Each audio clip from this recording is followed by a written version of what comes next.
good be homies with the This your boy N.O.R.E. What up? It's DJ EFN. It's happy hour. Make some noise. It's Drink Champ. Make the motherfucking noise. Yo, listen, man. When we started this show, we said we wanted to give it to people who are icons, people who are legends. This man right here has been making everybody in this room laugh for beyonds and beyonds. He got S. Carol out of nowhere. Lost weight, got sexy and shit. Started doing specials with his shirt open. And he's continued to do it. He's my favorite Old Spice man ever. You got a list? Yeah, I mean, listen. It ain't a lot. It ain't a lot I can choose from. It's about two. And he's cleaned house. He's done it.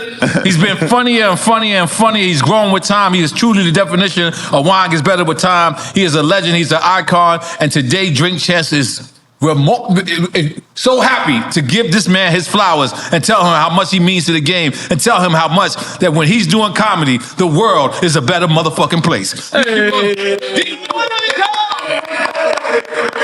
Man, that's love.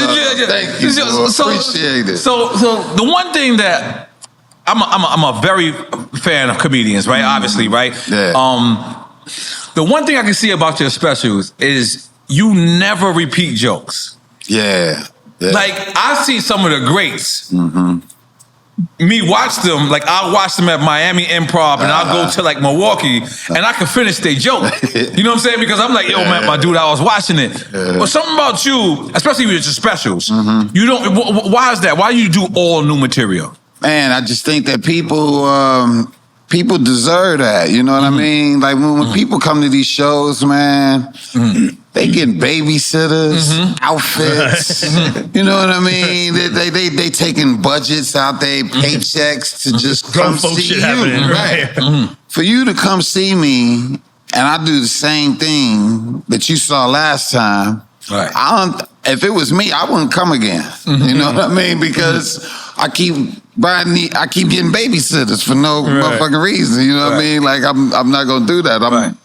I'm gonna go see somebody else where I can see something new. You know what I mean? And so I just think the audience deserve that. And so when I'm writing and when I'm going out on tour and stuff like that, I keep that in mind. You know, I keep those people in mind, and I go, all right, I'm doing this for them. You know what I mean? I want them to see something new. So you don't work out the material that you do in these specials? No, he does it small, I worked it out, but I have like a little residency in Los Angeles at the Improv. 40 people. That's like your incubator. 40 people, and I be bombing my ass off in that motherfucker. Like, people be laughing at me not being funny.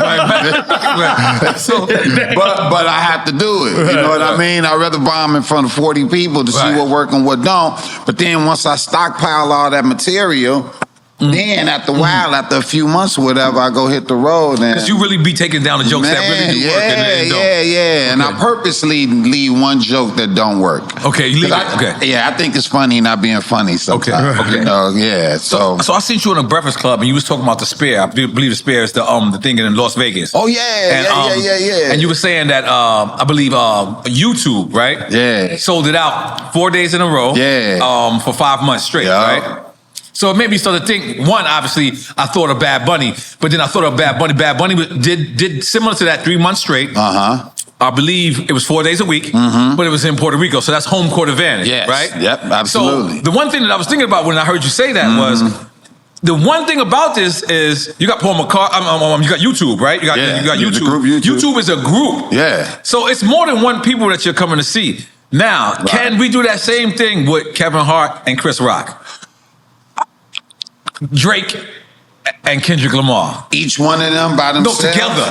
Oh, together. Yeah, because, Okay. Absolutely. But all of them are like headliners within themselves or whatever. I was just mainly speaking like, what icons do we have? Like just the YouTube. That can do that. And the only person I can really think that could possibly do it is Diana Ross. Diana Ross. Beyonce? Beyonce can do it, yes. Yes, Beyonce can do it, yeah. She can. But other than that, I really don't know too many people that can sell it out 4 days a week, sometimes 5 days a week for 5 months straight. Like, I don't know no black icons that can really do that. I mean, you could put Earth, Wind & Fire, Stevie Wonder, and Lionel Richie together. Yeah, but old niggas gonna be there. You gonna smell Geritol and all that. No, but I don't know nobody else that can just do. But you gotta put them together. Yeah. You know what I mean? You can't do it alone. I feel like Jay-Z and Nas could do that, but that might be my hip hop saying that to me because that's what I grew up. You know what I mean? Me too. I grew up on it too, but I don't I know what you're saying. I don't know. And I am a Nas J fan. And you know what the important parts that you're saying is the geographics, is the actual Las Vegas. Yeah. Because Las Vegas is a tourist town. Yeah, it is. Even the people that live in Las Vegas don't really come out. They're like, I'm already rich. Right, but I also think the problem is a lot of black folks, especially young folks, they don't support our icons. They just don't. I heard you say that. Yeah, they don't. They don't go see nobody that be out. It'd be like a lot of older people. I went to a Morris Day concert. It was like 1,200 people in the audience, and I was sitting up here like, this Morris Day. Like, why ain't nobody coming to see Morris Day? We still got 1,200. That's good. That's good. That's good. Yeah, fuck that. Hell yeah. Shit, some rappers can't get 100. Some rappers can't get 220. Trust me, this shit is hard. I'm thinking at least 2,500 can be in there. But I've seen these shows where it be like very small audiences because a lot of young cats be like, man, they want to see the hip happening shit, and they don't go see their icons. But I just went to go see Billy Idol. Right. I'm in the audience at Billy Idol shit. Jam-packed. Motherfucking all the way to the back. Everybody. I told you I'm going to see. Only black people that was there was me and JB Smooth. We were the only black people there, dog. I told you I'm going to see Cooler Gang. I'm going to see Cooler Gang. I was with Robert Glasper at Napa Valley when we had Cool in the Gang. Okay. Yeah, I mean, no, we know it was Earth, Wind & Fire. It was Earth, Wind & Fire. I'm tripping. Cool in the Gang. Let's say cousins. Yeah. No, I ain't never seen Cool in the Gang. They got that new leader. They don't got JT. Oh, they kicking niggas out the gang at that old? It's a nigga that look like JT. You would get kicked out of the group. They be changing all these motherfuckers. Yeah, those bands are changing. Yeah, even with Morris Day. Sometimes there be young motherfuckers that you're like, come on, they wasn't around back then. No, but they think that's the person. Like that. Like when I went to see Morris Day, that wasn't Jerome with them. I was like, who's this nigga? Who's this nigga holding the mirror for Morris and shit? Like, yeah, they changing them out left and right, you know? Now, one thing that I saw you explain in a couple of places, and it was very articulate, but it was something that touched me directly, right?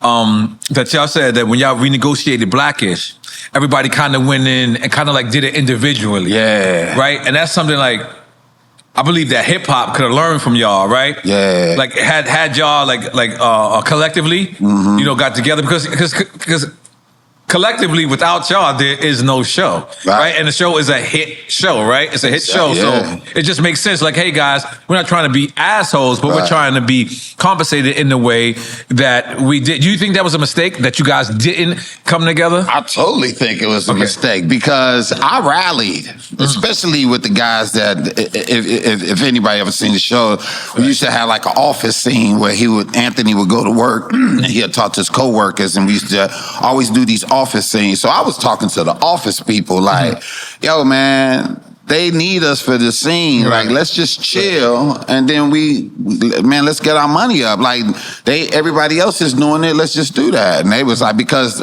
I don't think the family was really dealing with us like that. So I was like, let's deal with the office cats.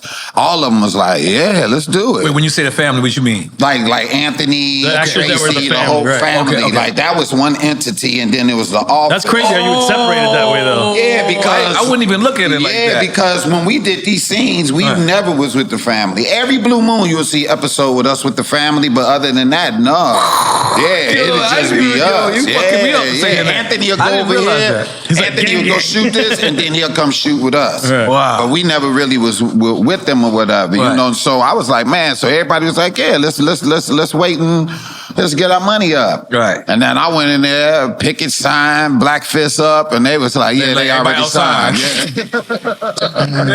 Everybody at work. It's like, oh, dirty bastard, calm down. The 8 other Wu-Tang to sign. Go to makeup, nigga, and get ready to shoot. Like, I was like, damn. Do you think now, this is a question that I'm asking super naive, right? Yeah. Because we got black directors, we got black producers, we got black writers, we got black actors. Like, when are we gonna ever be the FUBU? Like, when are we gonna actually be the FUBU of movies, right? Like, what's my man name? That just did the shit that's on Netflix, Stalkers. What is it?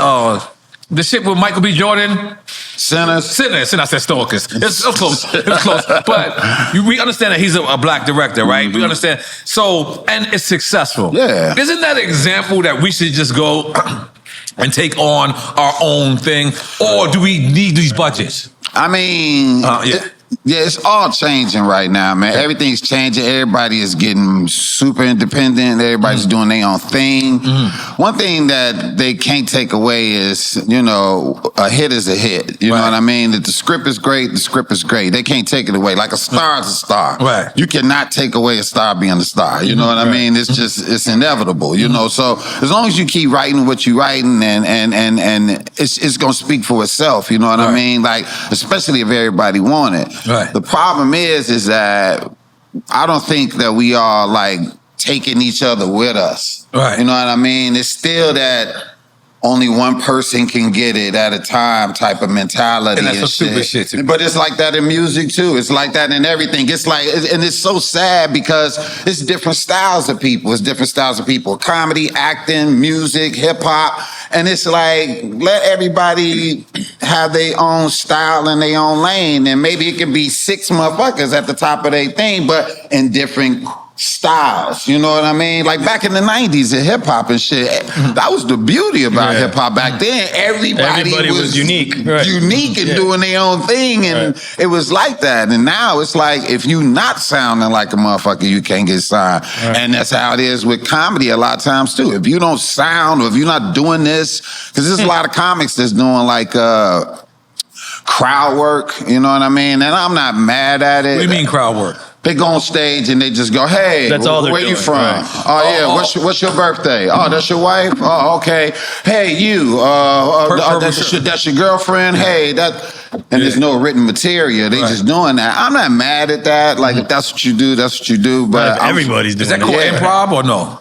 I mean, it's considered improv, but it takes away from, you know, writing a joke. You know what I mean? People still want to hear jokes. Nobody want to go in there and listen to you get to know everybody for a whole hour and shit. You know what I mean? Like, you do that at your meet and greet, motherfucker. You should just wear name tags. You're gonna be put name tags on niggas. You know, like, yo, don't spend the whole goddamn time getting to know motherfuckers. It's like people want a joke, and I ain't mad at it. I just want balance. I want balance with everything. Like, give me balance with that shit, you know, but, you know, the game is changing, man. A lot of people don't know no better, especially younger cats. They just don't know no better, and that's what they came up on. But I just want everybody to understand that there's a formula that happened way before that, and it still exists. And it's very scarce, but it still exists. And it still works. Yeah, and it still works. I mean, you got people like, you know, Chappelle, myself, that's, you know, DL said,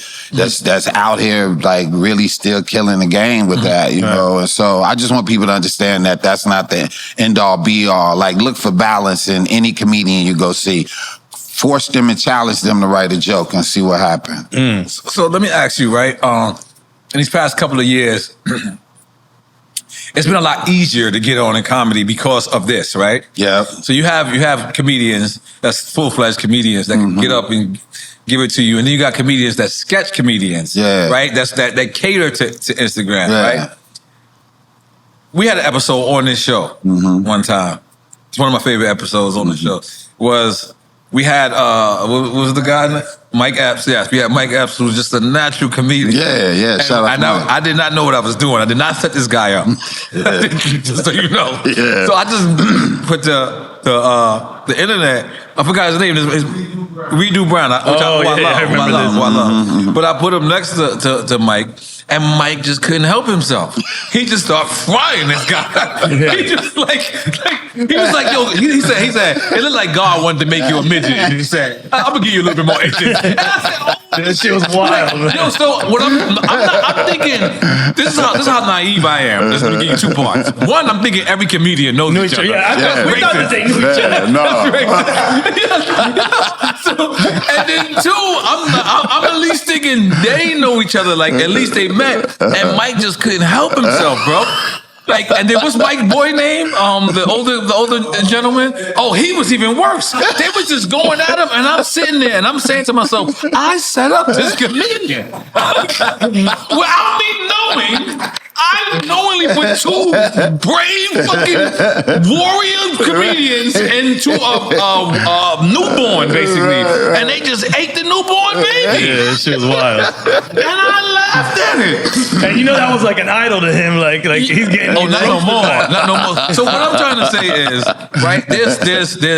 There's some new comedians that you can tell they're going to supersede this Instagram thing. They're gonna go above there. Mm-hmm. And there's some people that say, you know what?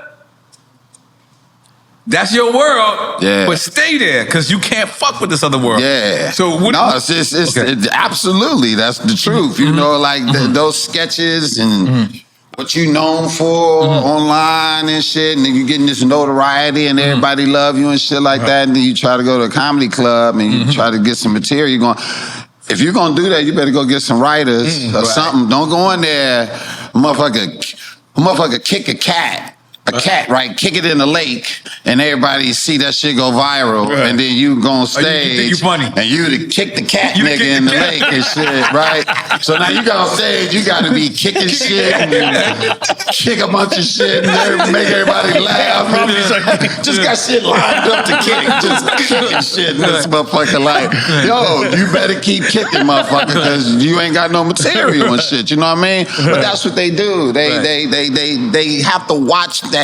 What make you is what break you. You gotta understand that, yo. You gotta understand that. You on that motherfucking gram blowing the fuck up, you better know what happened after that. You know what I mean? And there's a lot of newer comics that are feeling that right now. They going, what do you mean by that? That they went out there with this notoriety and went did these clubs, and man, it just didn't go good for them. You know what I mean? Because sometimes it works vice versa. Sometimes it goes where the older comedians are trying to do the skits and they don't work horrible. I be calling these people, yo, stop, bro. Stop trying to be Desi Banks. Right. You are not him.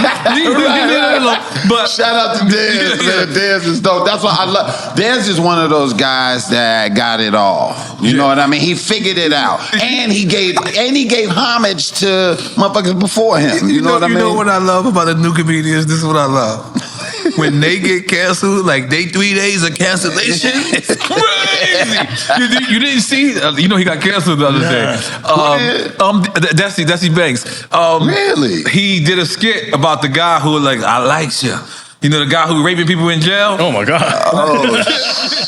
No, I don't know about that. I don't know. I don't know nothing about it. Yeah, know the story though. Put us on. So what happens is, by the way, I don't want to say the skit is hilarious because I don't want to be canceled either. Right? But the skit allegedly is funny, right? Oh shit. But I didn't realize, so when you read the comments, there was so many like they're like, yo, and the comments are saying, yo, making fun about rape is never a joke. Right. And I'm like, damn, because I thought it was funny. So I'm like, am I part of the problem? So what I'm trying to say is, I believe he went on an apology tour. Had to. Is it hard for comedians? Like, cause it's like you gotta cross the line, but never put the pinky toe over it. Look, it's something that every comic deal with, especially nowadays, man. Because we're in the business, especially the old school comics. Funny is funny. Right. Yeah. We not, and you take pain. And you make it funny. Right. You can't go on stage going, I had a magnificent day today, and I got paid, and I can't go on stage doing no shit like that. All my kids are great. You know, nobody want to hear that my shit. Kids graduated college. They want to pay your pain. Oh my God, my wife, oh God, she did 3 threesomes with me this week. Like, you can't do no shit like that, you know? Yeah, they gotta relate to your pain. You go from pain. Right. So when you have these situations that's hurtful to people, you got to understand a comic is coming from pain from the get-go. Right. But everything that he's saying, so he don't mean no harm by it. He's just taking another painful moment, trying to make it funny. Right. So to differentiate between what's painful that's acceptable and what's painful that's not is some really fucked up shit that you have to go by at and the it changes time. all the time. And too. it changes all the time. You know what I mean? So you don't know what the fuck you can really say and not say. So it's a very touchy area for comics or whatever. You It's know, like politics. I don't fuck with politics. Yeah, to figure that shit. I don't fuck with it neither. Right? In my stand up, I don't say shit about that shit. But you got to see Kanye from the beginning as well. Oh yeah. He had a group called the Go Getters, and they used to perform at this place called the Cotton Club, man. Everybody used to always be like, man, that dude got some hella fire beats, boy. That was just it. No one liked his raps. They only liked his beats. He rhymed, but he wasn't like, he wasn't like that. Yeah, he wasn't great like that, but the music was like, yo, this dude is crazy with it, you know? And he just kept doing it. And I remember he did H to the Izzo. And then he did motherfucking Beans, Truth. The Truth. Every time I step in the booth. Yeah. After that, motherfuckers had to reintroduce themselves to him. Right. Yeah, it was like this. It was like, what up, yeah? And then it was like, Kanye West, how you doing? Hold on. Let me give you a great story. Let's make sure we go back to that. Let me give you a great story. I thought you had Mr. Lee working for you. Mr. Lee, this is my guy right there. Mr. Lee. We on the group chat, and I'm like, yo, I said, yo, ask what is Deon drinking? And he goes, excuse me, he goes by the name of Deon Cole, sir. I said, what the fuck is happening? This nigga never been recruited by Dominican niggas? Like, I said, I know he got good hair now, but did this nigga turn Dominican on me? Mr. Lee, calm down. Oh, shit. He told me to address you as sir. I said, damn. Jesus. Appreciate that, Lee. Thank you, Lee. Shit got real. Oh, man, I'm dead serious, too. That's okay. funny all right, so, Kanye, we were talking about Kanye, yeah. Mm-hmm. So how we spoke about after he started wearing leather. Yeah. Because y'all Chicago niggas, y'all blow up and start wearing leather. No, we gonna wear some leather. Wear some leather. We gonna wear some leather with that cold weather out there, Jack. Nah. They was good people, man. It wasn't like I was around them a super lot, but I used to be with my, I don't know if you know my guy Cootie. Like, Who did the documentary. Yeah, that's my guy. So me and Cootie was like, you know, we still best friends, man. And, you know, we used to hang out a lot, so I would be around Ye when Cootie started documenting him and shit, you know. But then it just got to a point where me personally, I just felt like I remember one day we went to a party and when we walked in, Ye was like, man, let's go to the VIP area. And it was like probably about 15 of us. And we went to the VIP area and we was chilling. And then he was like, this shit dead up here. Let's go downstairs where the action at. So we all went downstairs where the action at. Then he was like, these niggas keep fucking with me. Come on, let's go back upstairs to the VIP. And then we went all back to the VIP. And then he was like, damn, ain't no hoes up here. Let's go downstairs. Shit. So we brought that. When we went back down there, I was like, I ain't going back up, nigga. I ain't going. And them niggas went up, and I just stayed down there. I was like, I ain't about to keep following you around, nigga, like that. And I think that was the end of my hanging. No, but in retrospect, other than R. Kelly, Ye really had no other example to actually look at, right? Because who else blew up from Chicago? Well, Common. I mean, like what I meant is like the global artist. Nobody global. All they can, like, you know, to be real with you, everybody looked at Common.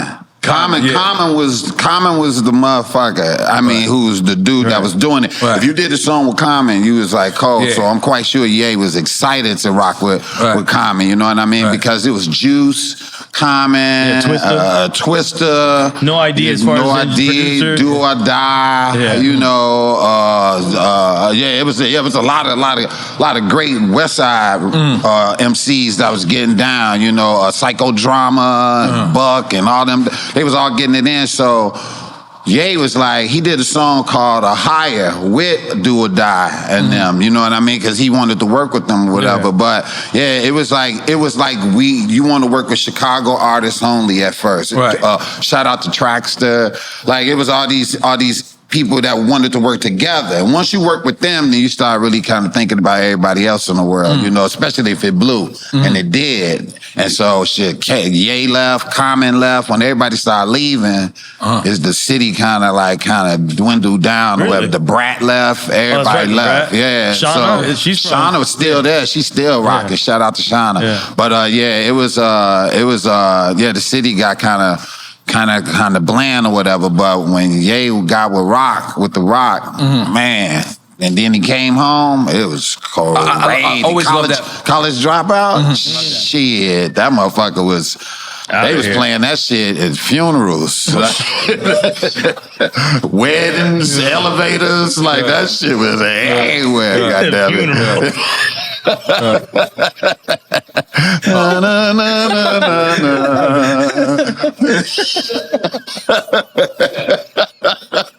I pictured it already. I love it. Straight up, yo. It was crazy. So I don't know if you know, but Ye been telling me for years that he tried to name Northwest Noriega.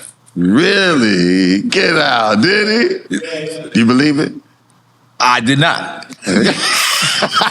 But then he kept saying it. He said it on this show twice. On the Breakfast Club. He said it on the Breakfast Club. And then, but still, like, it was That's no confirmation. crazy. So I go to Virgil Abloh's what is it called? When you pass away and they it's not Passover, that's Jewish. The funeral? No, it's something up past A vigil? Like, yeah, they were Louis Vuitton was sending him off. So I see Kim Kardashian and I see Northwest, who apparently she's named after me. Right? That's crazy. So Kanye comes up to me, he's like, N.O.R.E, come here. So I'm like, I know I'm red in the face. I'm black, but I know I'm red. I can feel my face turning red. Like, oh shit, like, why am I about to say something to Northwest and Kim Kardashian? Like, what am I belonging? And he goes to her, this is who I named you after, to Northwest. She looked at me like, he ain't shit. Mind you, I took it. I was like, I ain't saying shit back. Like, I don't want to do it. Baby, you gonna be rumbling? Like, nah, just playing. But then Kim looked at me and she looked at me with the look of death, right? Like, you gotta remember, this is right after I let Kanye just go crazy, right? Like, so she's looking at me like, you are not off the hook with me. Right, wow. So I never got to hear this story. Recently, she goes online and she says, on a podcast. On a podcast. And she says, yes, Kanye wanted to name him Noriega. Crazy. By the way, Kanye, that is one of the best compliments I've ever got. Yeah. Naming him Noriega is too crazy. Nori, I would have been all in. Like, I'd have been the Godfather and everything. Look at me volunteering to be the Godfather. Nigga ain't might do nothing. I ain't gonna lie, I'm gonna take a drink. It's about that time. Huh? Look. You know how you got the baby. Hold on. You know how you got the family denies the baby. This is the baby that denies the family. we stepchildren. Well, it doesn't matter, man. But Ye, that's one of the biggest compliments I ever got. And another one, I want to make this clear and get back to the interview. I will never forget what 50 Cent did for me when he came to see us that day. 50 Cent jumped out the car. He had his security with him, and he turned and he looked at his security and said, chill, I'm with N.O.R.E. I'm okay. That was wow. For a gangster rapper to do that for me, that is a big, big compliment. I thought about that the other day. I was just sleeping in my bed, and I was like, that was so hard. Where was y'all at? We was out here. But we was in Little Haiti, right? I mean, out here. That's out here. Yeah. Little No, but I'm saying that's when he came to the show. Yes. So, give it up. Jack Thriller said he's 5 minutes away. So, okay. Okay. No. So your mom's birthday is October 11th. Yeah. Okay. Yeah. Just passed not too long ago. Yep. That's crazy. Yeah, my mother, she passed away about 4 years ago. Oh wow. God bless. Yeah. Thank you. Yeah, it was still dealing with that. Okay. Dealing with her passing and you know, trying to go through life. Right. You know, anybody that ever lost somebody, you already know how it is, especially a mom. A mom, you know? of course. Especially being the only child, too. And you're only child? Yeah. Oh, you spoiled like a motherfucker. I was. I wasn't, you know what it was? We never had shit. We was poor as fuck. Put our food on a windowsill, because we had a refrigerator, shit like that. Oh, it's cold in Chicago. Yeah, it's cold in Chicago. Oh, your window's your refrigerator. Yeah, you keep your food on the refrigerator window ledge or whatever. But I didn't know we didn't have shit. You know what I mean? Because it was just so much love, and you know, I didn't know that. Not until, you know, later on when I got older and started getting off into girls and shit like that, then I was like, oh, we poor. You know, I didn't know that, you know. They like, what's up with your shoes? I'm like, nothing. What you mean, what's wrong? So when they started doing that, I was like, dang, but still, nah, she worked hard and tried to make it happen or whatever. But yeah, dealing with that death is crazy. Oh, yeah. That's right. Yeah. Shout out to Mom. Definitely. Your boy came through the bud, finally? Okay, all right. Finally, That's a hell of a bag. Okay, because last time you smoked the blunt was with Paul McCartney? Yeah, that's crazy. I'm gonna try to outdo Paul at some point. I'm just letting you know. I'm gonna pass you a blunt at some point. I'm gonna try to, so you can have the next one. I took 2 hits for N.O.R.E, you know what I'm saying? Yeah, that's a legendary story, though. Yeah, Paul McCartney, he came up. Let's get to that later. Oh, yeah. Let's get to that later. Let's talk about the special. Yeah. Okay. The special is on Netflix, but we were watching the bootleg version on YouTube just now. I just want to throw that out there. So how does that work? Because like back in the days when bootlegs used to happen, we used to have to go to the Africans, we used to have to beat them up and ask them, where did they get it from? They'd send us to Canal Street, and it's a Chinese nigga that running the Canal Street. Like, I thought it was Africans. And then the Chinese people send you to it's fucked up. In 2025, how do you approach something like that? Because, you know, I imagine Netflix did a lucrative deal with you, and then now, if I don't have Netflix, I can go on YouTube and enjoy this special that you did just for Netflix. How do you navigate to it? Well, the special been out probably a year and some change or whatever. Year, right? So it came out. So I think people have figured it out where they can put stuff on YouTube or whatever. But when it drop, like you can't do that then. You know what I mean? So like, you're forced to watch it on Netflix. It's no recording it or nothing like that, unless you playing your TV and you recording it like that. And that's not going to affect your deal because your deal with Netflix. If someone bootlegs it, probably better for you. Yeah, I mean, the deal you got with Netflix. That's my question. Is like, if your numbers do good on YouTube, do Netflix come back to you and say, "Yo, look what we did on YouTube"? Or no, because they look at how they look when they drop. They're not going to be happy. They look at Netflix. Yeah, they want you to come to Netflix. They not looking at YouTube like what you doing. And what's fucked up about Netflix is Netflix never give you your numbers. Yeah, so they'll give you your numbers. They will? Yeah. You just gotta like, you know, you gotta audit. You gotta know somebody. Okay, I don't know nobody. Okay. No, you just I think you just gotta go through certain people and they'll give you your numbers if you really ask for them. Because I noticed like they'll say like 1, 2, 3, 4, 5, but they won't have no numbers under that 1, 2, 3, 4, 5. So you don't know what indicates. How did that become number 1, 2, 3, 4, 5? I think like in recent years they start like if you ask them for it, then you know somebody will work hard to get it for you. And as a comedian, is that the end all be all as of right now? Is to have a special on Netflix? I mean, it's like remember back in the days, it used to be HBO or Showtime.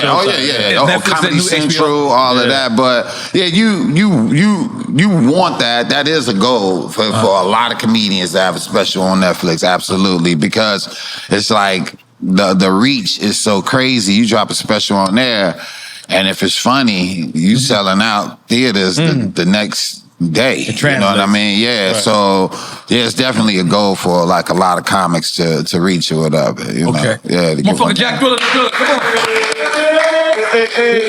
Come sit down, Jack Thriller. The Dalton Posse. Oh shit, you went real deep. I ain't gonna lie, your eyebrows. I ain't gonna lie. Man, that nigga used to beat everybody's ass in my neighborhood. Sean House, dog. He'll be standing around with a group of niggas. Sean to just walk up, everybody be like, oh shit, here comes Sean. And he'll be like he was the real Debo, yo. And he'll just stand around, look at everybody.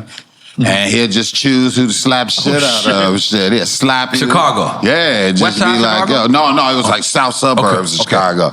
Slap shit out of you, dog, and just be like, man, give me some money. That'd be it. I would be like, as soon as he walk up, I'd be like, damn, I gotta go, and I'd leave and shit, because I knew that was happening, dog. But yeah, Sean fucking House, dog. Yeah, D-Ray told me about that. Oh, D-Ray told you. He said he was y'all childhood buddy. D-Ray ass used And to you get and D-Ray so from the much same trouble. neighborhood? Yeah. We I like damn near raised D-Ray, man. Yeah, he used to live next door to one of my best friends, Chris. And man, Chris used to like always look out for him because D-Ray mama was like really bad, like in drugs and shit. So D-Ray and for D-Ray, kind of like a little unsafe because he's like unsafe light skin and green eyes. Unsafe as hell. Like that, that's the unsafe version of light skin. Like, light skin he's like a green eyes DJ like Envy, that. that's the unsafe light skin and green eyes. Like he had to have bullies. Like he had to have bullies. Yeah. So we looked out for him like a lot and shit, you know. And so and then he started doing stand up. You know, it was like, man, he took off, man. So it was good. Yeah, shout out to D and shit. Yeah, so let me ask you, right? I've asked this to multiple comedians, and I always compare it to the rap game, right? They say the chitlin circuit. Excuse me. In the comedy world, and then rap we have like. It's called underground. The underground circle. I guess we might think that we a little bit underground. No, we might a little bit more sophisticated, but it's the same thing, right? Yeah. The difference is when I started to do research of like how comedians come up, like you said earlier, you went to see the band, and the band only had 1,200 people there, right? Yeah, Morris Day. Morris Day. All right, that's a big international band. But a lot of us coming up in hip hop, we'll have a little thing, but we'll still get a $1,200 or $2,500, $3,000. What I've noticed in the chitlin circuit was a lot of people were getting $75, $150. That's something that rap don't go through that, not that much, like not that bad, not in that type of way. How does a person go from getting $150 to $150,000 a night? Dog, let me tell you. We went. You look at his eyes. Oh, what's that? This is a diamond glass. Lil Duval about this for me, man. You know when he had his accident? Yeah. I was taking care of him. I used to have to wipe his ass, and you know what I'm saying. I feed him. I had to help him get back to normal and everything. So you want to do something for me and give me a new eye? You already got one. That's crazy. Yeah, that's dope. Let's make some noise for his eye. Yeah. My best friend. I was up there like, and You're about to shoot some out the eye, man. it's wild. I'm waiting on to get a RoboCop out for this one right here. No, new shit.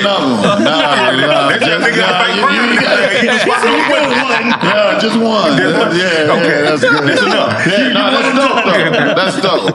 What was I talking about? I was into it.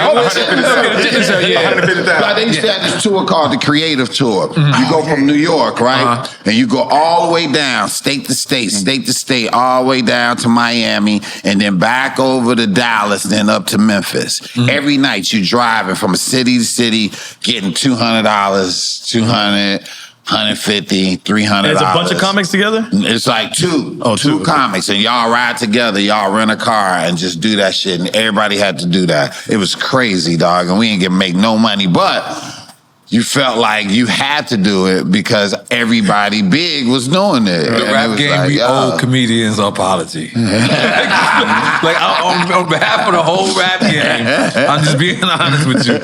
We thought we had it the worst. Well, no, don't say that because the promo runs is similar. You don't get paid. Promo runs is worse, but I will give you this. Promo runs builds a relationship. If you're going to live in this game and have relationships, right, and for a 20-year span, that promo run is actually... Well, that's their promo run, basically. No, because they're not on a record label. So the difference between that is they're doing that for themselves, as opposed to us. We're doing this for a record label in hopes of we're going to be in longevity business for 10 years or more, and we're going to have great relationships with these radio stations that we just came and looked out for. I mean, still entertainers not getting paid.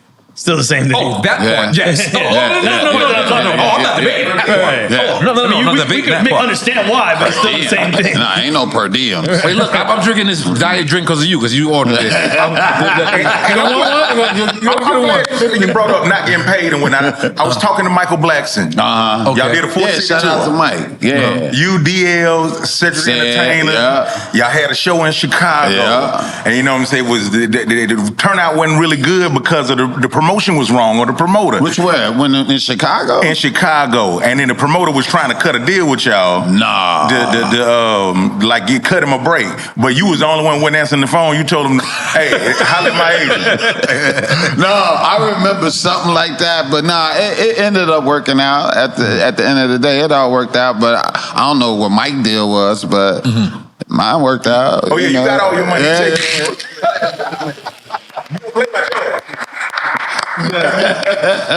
Mine worked out. You know, that's a great question because us, when I say us, I'm saying rappers, right? We have a reputation that supersedes us, right?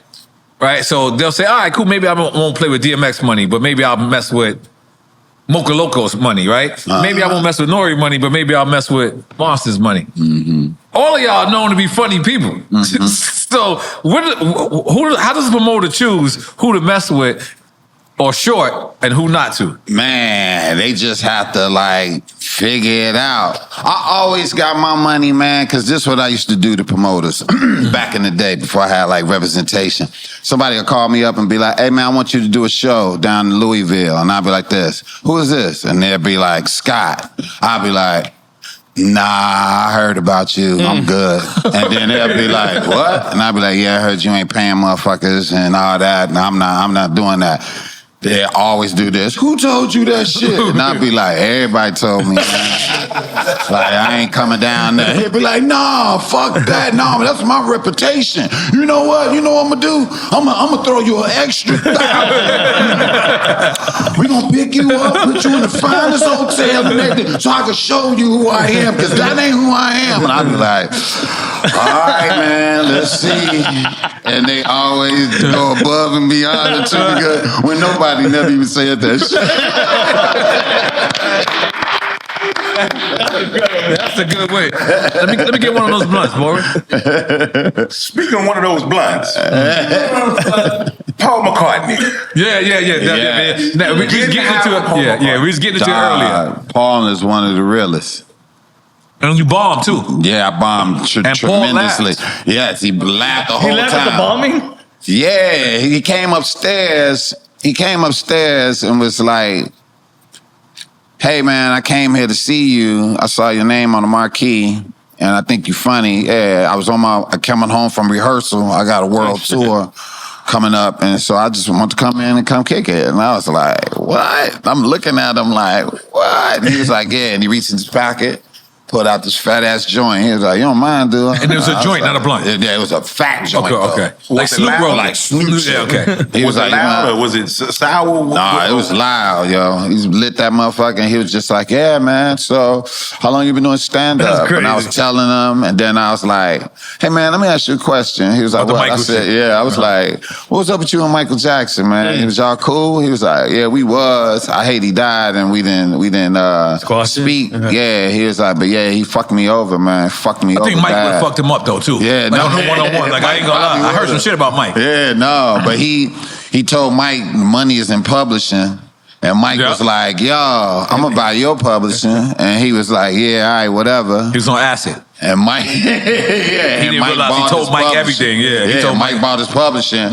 Then this was the part that I really didn't know. He said, I asked Mike, but since he bought my publishing, give me 5%. Yeah, give me a bump. And Mike was like, nah. He was like, nah, this is business. And he was like, what? He was like, we done did hits together. Mike like, nah. No, and wouldn't give him the bump. And he said he stopped fucking with him after that. Bubbles need goddamn food, boy.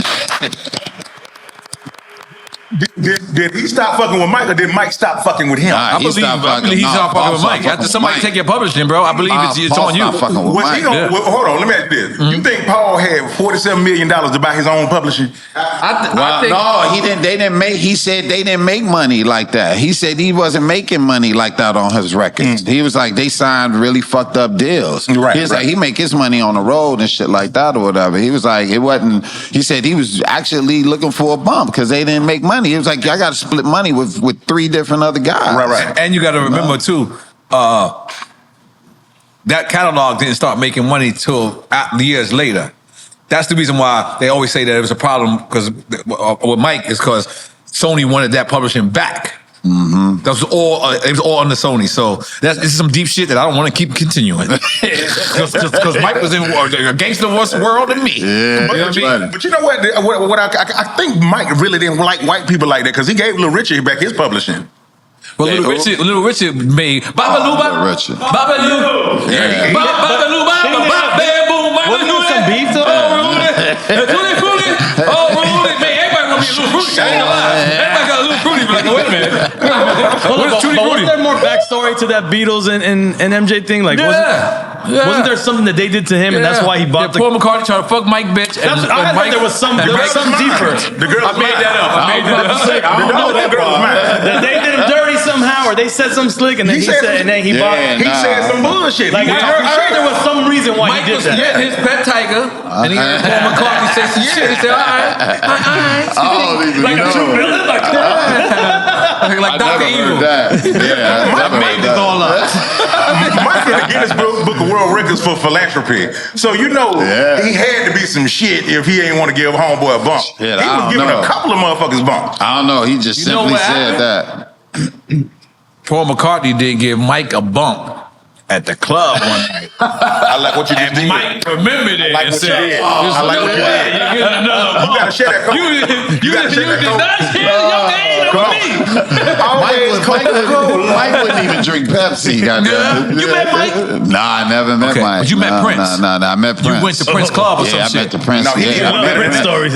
Prince came to Warner Brothers lot when I used to write for Conan O'Brien. He came to the lot next door. I like how you just said that. So now, you know when I used to write for Conan. Everybody in here immediately started counting his checks. Like, oh shit, this nigga was writing for the white boy. Let's go. No. George Lopez's studio was right next door to ours. George Lopez? Yeah, George had it, right. And Prince and George was like this. Really? Yeah. And Prince, man, they was like this, dog. Prince came and did his show. And then chilled. This one Prince did like 5 shows at the Forum and charged only like $20. You remember that? Like the years ago. album. Yeah, dog. Prince was in the room. We was there. He was what's her? Azario? What's her name? The girl. Dawson. Rosario and Dawson. Yeah, she was there with him, and man, he was just chilling, like cooling, dog. But that mother, he got an aura on his ass, dog. Like, who you think would win the fight? You or Prince? Who would I think? Yeah. I think I would. Okay. I wanted to see Prince get old, though. Yeah, me too. Just wanted to see him like in a cardigan and some flats and shit, just changing the temperature on the wall. I heard you say you don't date girls because if you give them a joke like, I'm gonna get that shit wetter than Lake Minnetonka. And if they don't get the joke, if they don't get the joke, you're like, you out of my league. I said that to a girl one time. I was like, I'll get you wetter than Lake Minnetonka. She's like, what? I was like, you don't know what that is from? Like, no. I was like, you ever seen Purple Rain? She's like, nah. I was like, I instantly got on my phone, nigga. It was like, call the Uber. Call the Uber. Get the fuck out of here, goddamn. So what's the youngest good woman that you will date, and what's what you then and now? I don't know, dog. I ain't sure, but I know it ain't gonna be younger than like 35 or something like that. Wait, I mean, I don't know, though. I don't know. It just all depends on how the woman is and shit. You know, if she cool and she act mature, like I like older women, man, all day long. You know what I mean? I like a older motherfucker. You said women can't get pregnant. You be like, Buzz all up in there.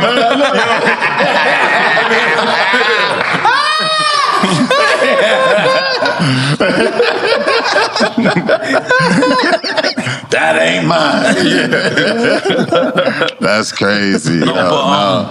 Let me ask you something. How do y'all feel about like fake titties? People, about people not knowing who old school people are, or not acknowledging them. You let me give you a better example. I'm sorry, you didn't give me an example, but I'm gonna be like, let me give you a better. Imagine that example. Did I say something? Now let me relate this to hip hop. Now I don't know how this goes in the comedian world, but in hip hop, I find it very disrespectful for a kid to come up 18 years old, 21 years old, make this living, and they're making millions of dollars, and then you ask them who's Biggie Smalls, and they can't tell you. But then they got on Michael Jordan sneakers. Like, how did you know who Michael Jordan is? You're not making $1 off the NBA. No. You're not going to UConn. You're not going to Syracuse. No. You're going to Hip Hop University. Yeah. And the first thing you can't do is learn who the fuck Too Short is. Yeah. You can't learn who the fuck Ice Cube is. Yeah. You can't learn who the fuck MC8 is. You can't learn who the fuck Spice One is. That shit bothers me. Yeah. And then it's crazy, and I'm the problem. Yeah. Because my kids don't listen to that shit neither. Yeah. They listening to little half dead. But listen, I always say this on the show. It's not a problem they don't know. Is if they in a certain field, if you a hip hop head or you a comedian, it's that they don't want to know. Like the young generation doesn't want to know. They don't want to know about anything. They just like, I'm Like into when my you hear lane. these young comedians, They need to, they need to want to know. You know what I'm saying? They're supposed to be naming Richard Pryor. They're supposed to be naming Red Fox. You should be looking back at what inspired. Like what we used to call digging in the crates. You want to know where'd that sample come from? You didn't know it, but you went and dug in the crates for it. And you respected them for making it. Options was limited though. You know what I'm saying? When we're growing up and whatnot, there is no Instagram or there is no Google and whatnot. So everything that is classic and was good. They should know more now because of everything is instant. I think it's just make this. I mean, it makes sense. They should. They got Google and they got all that shit or whatever. I think you said it before. You said the smartphone is stupid as shit. Yeah, it is. It's stupid as shit. The smartphone's stupid as shit. No, but I remember this network hired this really big. I don't want to say motherfuckers' names. Hired this really big streamer, right? The biggest streamer out there, right? Oh shit! So they hired this person to come to the award shows and do backstage shit, right? Yes, I saw it. And this motherfucker was like, yo, like people was like, he was going up to people like, I don't know who that is. Yeah, Wale. Like, He didn't know who the hell Wale I don't know who is. that is. And his excuse was, don't blame me because I'm young. Right. And that was so disrespectful to me because Wale took it personal. You seen that? I met him. Wale wanted the African dance. Look, I was backstage and I met I met dude one time backstage and he walked backstage and I was like, hey, what's up, man? He was like this. And he walked off and he was with I like that dude, the blonde hair, the Drewski. He was with Drewski. Yeah, and Drewski looked at me and was like this. What's up, OG? How you doing, man? I appreciate you, man. Yeah, I love everything you do. Then he went to him and was like, man, you know OG, you funny as hell, you know? And he was like this. And just walked off and shit. And I was like this, that's cool. Yeah. That's cool. I'm cool with that. I'm good with that. If you don't know who I am, it's all good, right? But when you go on the record and say, when they trying to go this baby face, and this is this person and that person. You on the red carpet with Babyface? You like, but look, but they asked him, and he was like this. I don't know these people. I'm young. Don't blame me because I'm young. That was terrible to do, and to hire him to be your representation at an award show that you got icons and you got younger people. I think it's like disrespectful. They couldn't even, and it's not even his fault. It's the people who hired him, really. But you think it's like, you think he should have also hosted the Hip Hop Awards as opposed to the BET Awards? There's still icons there too, though. It's just how you approach it, man. Correct, but it's more younger and hip hop. I get it, but maybe they should have done that. Okay. But my thing is, don't put a person in position that's gonna diss icons just because you young and you don't know about them and you ain't look them up or whatever. Then you shouldn't be in that position. You should have somebody there that's gonna acknowledge all the older people, even if you don't know them. Like, just know that they got there. They had a whole career. They had a whole career before you was even born. Right, you know what I mean? And just respect them. And that's, I'm not trying to beef and shit. I'm just going. If you're going to be in that position, do your research about when you see icons and give them love when you see them. Period. That's all I'm saying. Real shit. But I don't think we hold the younger people to a certain standard when they come in. Like, you know, I ain't gonna even front. I'll be seeing a lot of the little interviews on certain morning shows and different platforms, and you know, it'd be a little bit too much respect for a lot of the so-called new people that's popping, and they not like a lot of the older generation ain't telling them exactly what it is and how they really feel about what they're doing in the craft. But they're following people because of how famous they are. I remember Nikki said that. Nikki said, "Motherfuckers ain't famous. No motherfuckers ain't talented no more. They're famous and shit." They're famous. And so you got these people that really don't know too much of nothing. You know what I mean? That's out here. I'm not trying to diss her or nothing like that. But did you see that video of Lotto in the jewelry store, and they asked her, name the 45th and the 47th president. Yeah, and if you could do that, we'll take some money off your jewelry. Wow. She was like this, the 45th and 47th. Wow. You said the 45th and the 47th, right? 45th and 40th. And I'm sitting there going, wow. But people follow her and be like, she's the truth, she's this and that and the third. And it's like, man, if you're going to be in the public eye, I think it should be on you to be knowledgeable of anything if somebody asks you. You know what I mean? Like, or at least your thing. Yeah, at the least. 45th and 47th president is Trump. That's right. Like, Trump is 47th. Huh? Oh, no, both. They both. They Okay, both, okay. That's a trick Yeah, 'cause question. he My jumped, bad. he jumped. Yeah. I'm sitting here thinking You Obama was and thinking Trump. too, huh? I'm fucking up. Yeah, I'm Lotto. I'm with Lotto. No. My bad, Lotto. You ain't by yourself, girl. Girl, you ain't by yourself, girl. I didn't realize that. But you're right. No, I'm thinking 46 shout and out to 47. Lotto. I'm thinking 46 and 47. I not realizing you was 45 and 47. You skipped Yeah, one. she might have thought it was a trick question too. Like,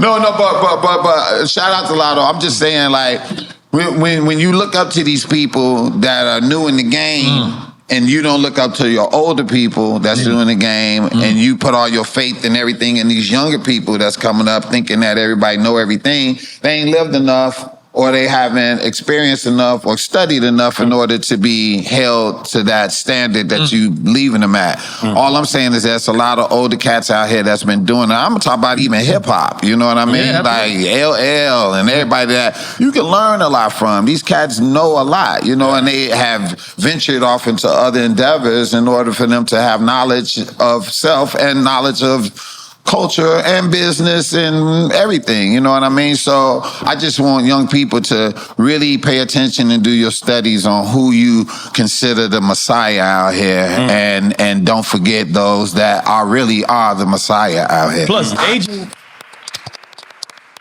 aging isn't exclusive to older people. Everybody's going to age. Yeah. So Everybody's the gonna golden rule age. applies here. Like, treat others how you want to be treated, because you will be in that position one day. Exactly. And the more you live, the more you go through, right? So therefore, you're going to have a little bit more experience than before, right? So that's how it is. And I want younger people to understand that. I even have to tell my son that sometime. I'm like, motherfucker, I'm not this age for no reason. Right. You know how many people didn't make it to this age? Yeah. You know what I mean? Like, it's a reason why I'm here. You know what I mean? And so I want people to understand that when it come to your elders or whatever, just give them love, man, and listen to them. man. At least listen to them, because they gonna know something. Yeah. Speaking of that, you just lost D'Angelo Yeah. and whatnot, and you just did a tribute. Well, not you didn't just do it. Nah, you I did it on Blackish. Yeah, I did a tribute to him. Yeah, I did his How Does It Feel video on Blackish. Nah, I ain't show all that shit. Nah. I was like, you did my man Benzino shit. That's my nigga. That's my nigga. I love you, Benzino. Yeah, man, I Benzino. saw that. I love you, my nigga. You What was Benzino? What was he doing? He was doing it. Tell you Doing that. the thing. It's my brother. I got his back. Yes, my comments was killing me. But that's my brother. And sometimes you just gotta It's all love. All right, shit. He didn't get enough love, man. You gotta get enough love, bro. Yeah. And D was, I mean, I ain't never met D, but, you know, from what I've heard from other people, he was, you know, he was to himself a lot. Yeah. You know what I mean? And, you know, some artists are like that. You know, he didn't tour a lot. I ain't never seen him perform live. He was battling that cancer in silence, basically. For years, I had never seen him since the time he came out. You know what I mean? He went under. I never seen him on tour. I never seen him with other people on tour. I never seen him by himself on tour. Other people's probably seen him. I just never seen D'Angelo. You know what I mean? And man, he's one of the greatest musicians we've had. You know? Oh no, absolutely, and you know they keep dwindling. They keep dwindling. We got to wrap Stevie Wonder in some bubble wrap or something, goddamn it, because we only got a few left. Yeah. Listen, I'm gonna be honest. We've been doing this show for 9 years. 9+, yep. And everybody has a Stevie Wonder story where they think Stevie could see. Isley Brothers said they had to stop him from crossing the highway on this show. I'm not lying. A busy crossway. Yeah. Then Shaq said he lived in the same building with Stevie, and Stevie jumped in, got in the elevator with him by himself, by the way. And Shaq said he not only pressed the number, he said, "What's up, Diesel?" On this show. He said it. On this show. Somebody else said something, I think. I forgot George Clinton said something? Oh, I forget. He asked he FaceTimed. Oh, he FaceTimed Snoop. And he FaceTimed Snoop. And Snoop. It's all on camera. Listen, by the way, I'm not making none of this up. And then Snoop said that, he said, "Good to see you." We were like, "Yo, Snoop, stop, man, stop." This is all on this show. I promise you, I can't make this up. Oh shit! It's so you brought up Stevie name. It's gotten so good that even if Stevie can't see or can see, I don't actually want to know. Like, I just want to keep the rumor going. Like, it's just like you know, it's gonna sound fucked up how I'm describe this, but if I see Stevie, I might move because I know one of the nephews gonna say, "That's the nigga that been spreading the rumors about you." I'm gonna be like, "You can't see me. Let's go." And I'm like, Stevie is. You met Stevie? Hell yeah, okay. Stevie is. Stevie like my arch nemesis, Jack. Stevie ain't shit, dog. Wait, I ain't gonna even lie, dog. Stevie a motherfucking dog. What are you talking about? Hold on, I don't know. Stevie took this chick from me one time. I ain't lying, dog. Stevie a motherfucker. And you ain't got to drink. You just got to drink. Got a pain up there. This ain't a real drink. Get some Tito's. He ordered that diet drink Tito's. Come on, nigga. You in shape. You in shape. No, that motherfucker So what that happened? nigga's wild. You and Stevie both look at the same chick. No. I tried to get him. Okay, so what happened? No, so I had this chick, right, and we went to this concert. Now, Stevie just be popping up at shit. You know, I don't know if you know this, but a lot of times you see Stevie at things, he wasn't invited. He just be showing the fuck up. And like, you can't just tell him no. Like, he just come and shit. You think I'm bullshit? I'm about to put Questlove on blast. Ask Questlove, dog. Quest, I'll put you on blast, Quest. Quest said he showed up to the White House and Obama was like, "Don't let him in here." And like, he be trying to holler at Michelle and shit, like, dog. No, man. So he told all the security that, right? They said Obama was on stage talking, and Obama said he looked over to the side. He said he just saw him coming in like this. Obama was like, "God damn it, why they let him in here?" Stevie be on some old, like, you know, he'll get at your bra, nigga, in a heartbeat. But anyway, I went to go see Santana, right? And I'm Carlos like, Santana? this when I first got to LA, right? Carlos Santana? Yeah, Carlos Santana, right?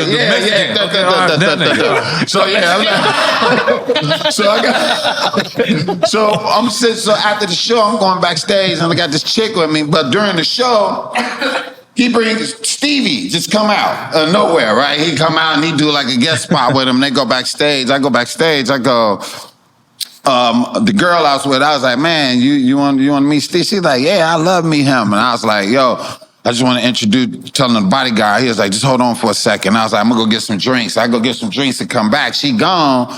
And I'm like, where's she at? The bodyguard like, "Yeah, she went in. I let her in to go see Stevie." And I was like, "All right, cool. I'll go in." He was like, "Yeah, it's just a lot of people in there right now. Just chill and shit." Your bodyguard. Yeah, I'm standing there. This is your bodyguard? No. It's Stevie. So I'm like, okay, so I'm standing there over drinks. About 45 minutes go by, dog. I'm sitting there like, yo, what the fuck? So I'm texting her and shit. This motherfucker ain't answering. And I'm sitting there, I'm like, man, what the fuck? Finally, she come out and she was like, "Is her hair done?" Hey, yeah. No, but she came up to. She was like, "This just a true story. Y'all. I'm not bullshit." She came. She was like, "Hey, what's up?" And I was like, "Fuck you. What the fuck is you doing?" And she was like, "Man, Stevie was just talking to me about some stuff, and you know." If you could do me a favor, he really want to talk to me, and if you can go home, that'd be cool.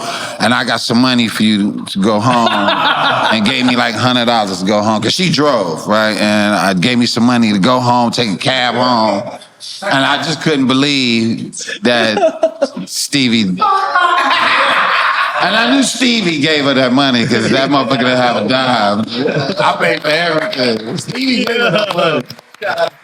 I got in the cab and I was riding home in the cab, dog, just sitting there like. I'm not gonna lie. That's awesome. Though. This is how you know you're a real nigga. Is you can tell it's still kind of a little bit affecting you. Because you still thinking about it a little bit. You're like, man. You saying his eyes. No, I just was like, not just. Because you know how it go. You know how it not go. just as Stevie. I was sitting there, but like, man, this a blind dude took my girl. No offense. But like,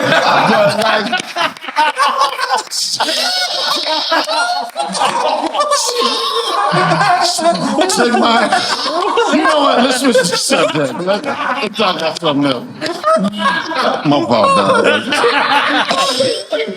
It can happen, though. But he can't see. Listen, you know what's crazy? I might be scared to have Stevie on here because it's like too much. And I feel like Stevie gonna step to me. Yeah. Look, I seen him later on, right? After he did that, right? And I was did you confront him? Did you be like, no, so I was chilling, right? I was chilling outside at this bar. There was a hole in the wall, too. Okay. The hole in the Did wall. you have another girl with you? No, I was with a group of people. Okay. And I was chilling. No, hell no. Don't make that mistake again. No. I seen him come in. I got another $100. Everybody, when he came in the club, everybody was like, "Oh my God, that's Stevie," and I was like, "That nigga."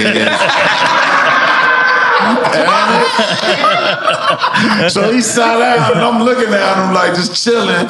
And then one of his people came over to me and was like, "Yo, Steve, want to talk to you for a minute?" And I was like, "I ain't going over there." I was like, "He can come over here. I ain't going over there."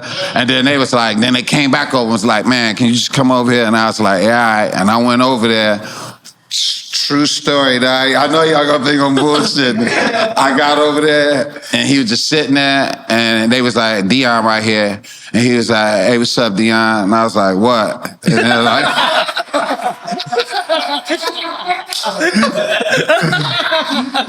he was like, "Come down here." And I leaned down there and he was like, "Why your bitch ass still tripping over that motherfucker?" You really said that? was me. When you see Stevie, ask Stevie, I swear to you, he said that. And I was like, "Ain't nobody tripping over that girl." And he was like, "Yes, you is, motherfucker." And I said, "I'm not." He was like, "Yeah." He said, "I'm married now. I don't even motherfucking matter now, but I could feel it. I could feel it in you. I could feel it." He said, "I ain't tripping, nigga. I ain't tripping." And he was just like, "Yeah, whatever." And I was like, "Man, I'm gone, man." And I left. And I said, I kept going, "I'm leaving." Everyone was talking to me until I walked away and shit. I was trying to be respectful. I was like, "I'm getting ready to go. Nigga. Hey, nigga, I'm leaving." You know, you want to just leave and that nigga like, "You bitch you. I should have just walked away though, but I was trying to be respectful and shit. Man. Yo, straight true story. How did he know you were there? Did he see you there? He had his people with him. He had his people with him. Shit, true story, dog. And then I seen him again, and it was love. You know, every time I see him now, it just be love. Yeah, I had a legitimate like I'm telling you, everybody when he came in the club, everybody's like, "Oh," and I was just chilling, nigga, like look at that nigga. Yeah, shit. Did you ever speak to homegirl? I spoke to her later on, and she was like, "Yo, I want to apologize for that." that was wrong. I shouldn't have left you. All this other shit. And I was just like, yeah, whatever, motherfucker. Yeah. But you wasn't new in Hollywood at that time. You was already seasoned. I was known, but I wasn't like nationally known or no shit like that. I had just got to LA. Okay. You know what I mean? I didn't even really have no job at the time. I was just getting there trying to figure it out. Did you do Comic View yet? Yeah, I did Comic View. I did Def Jam, Comic View. I did all of that. Yeah, so comics knew me. I was like a comics comic, but I wasn't just we had like Young Berg on here, and Young Berg said that one time that he went on tour with DMX, he was new, and DMX took his girl. But he asked, he told him, he said, "Can I talk to your girl for 1 minute in my room?" No. He said she left her purse in my room, so I wanted to go get her. And Young Bird was like, "Oh, okay, yeah, take her." And he never seen the girl again.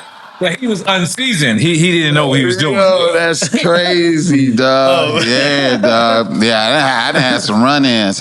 When Lawrence Fishburne was on, he was on Blackish with us, right? Lawrence Fishburne. But I heard Cam. Did he have the Mason? Yeah, you heard the Cam That's all this story. When Cam was talking about, that shit happened to me before Blackish, though. He did that same shit to me. In the airport? Lawrence Fish, no. Okay. I was in New York and I was walking in Soho area, not Soho, I think it was downtown area where I'm walking. And man, true shit, I was with Patrice O'Neal. Shout out to Rest in peace, Patrice O'Neal. It was this Boston Comedy Festival that they had right up in New York or whatever. It was like it was called Boston Comedy Festival, but it was in New York or whatever. We walking down the street, going to this bar, and I was like, man, I gotta use the bathroom. And I went down these steps into this jazz area, saw Lawrence Fishburne with some dude. They was chilling, and I was like, oh my God, they go Lawrence Fishburne. So I go in the bathroom, and I'm like, all right, let me go say what's up to him. I walk out, and I was like, man, Larry, you are amazing. He was like, hey, nigga, what the fuck you calling Larry? I was like, what? He was like, who the fuck told you my name Larry? I was like, it said on Cornbread Earl and I. In the credits, like it said Larry. He was like, my name Lawrence, nigga, Lawrence. Don't ever call me Larry. You don't know me, motherfucker. I was like, all right. I just said, all right. And I walked out. That nigga turned into Fury style. Dog, he went, oh. I went outside. Patrice was like, you all right? I was like, nah. I said, that nigga just went off on me and called him Larry. I said, that shit say Larry in the credits. I'm like, I ain't even know that nigga name was Lawrence, nigga. I was like, that's crazy. He was like, he went off on you. I was like, yeah, dog. I just walked away. But later on, when I got on Blackish and he walked in the room, I was like, I should say something. Larry, but I didn't. Yeah. I didn't say nothing until the last day of Blackish. Okay. The last day of Blackish. Okay. I said, you know you cussed me out, right? And he was like, for what? I said, because I called you Larry. And he was like, sound like me. I said, but why'd you cuss me out, dog? Because, dog, it said Larry in the credits. He was like, 3 movies called me Larry. He was like, my name is Lawrence, though. He was like, I like the name Lawrence. When I got older, Lawrence is more mature. It's a more mature name than Larry. I want to be called Lawrence. That's my name, and that's how I want to call. And I said, dog, you know people love you, and they going to call you all kind of shit. I said, so... You get mad when motherfuckers call you Morpheus? And he was like, nah, I let that slide. He was like, because I can't stop that. He said, I can't stop people from calling me Morpheus. He was like, I just let it slide. He was like, you call me Lawrence or Morpheus. And he was like, but other than that, that's it. I was like, all right, Larry. All right, nigga. I didn't call him Larry. I ain't gonna lie. That shit makes sense to me. He was like, my name's Lawrence. But he could explain that on the moment instead of going off on people. He could have just said that in the moment. I'm like, I don't know you. I ain't never met you in my life, dog. I'm just a fan. Cam said that story on this show, and we need to co-sign that story. You need Lawrence.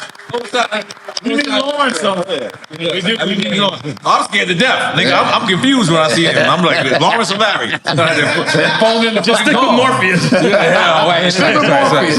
be good. You had beef with Jay-Z, too. Yeah, not beef. Nah, because I work with Jay. I work with Jay. Dude, do you know how many celebrities diss me, dog? It's like... Wait, what? I've been dissed by a lot of celebrities, dog. Jay dissed me. When?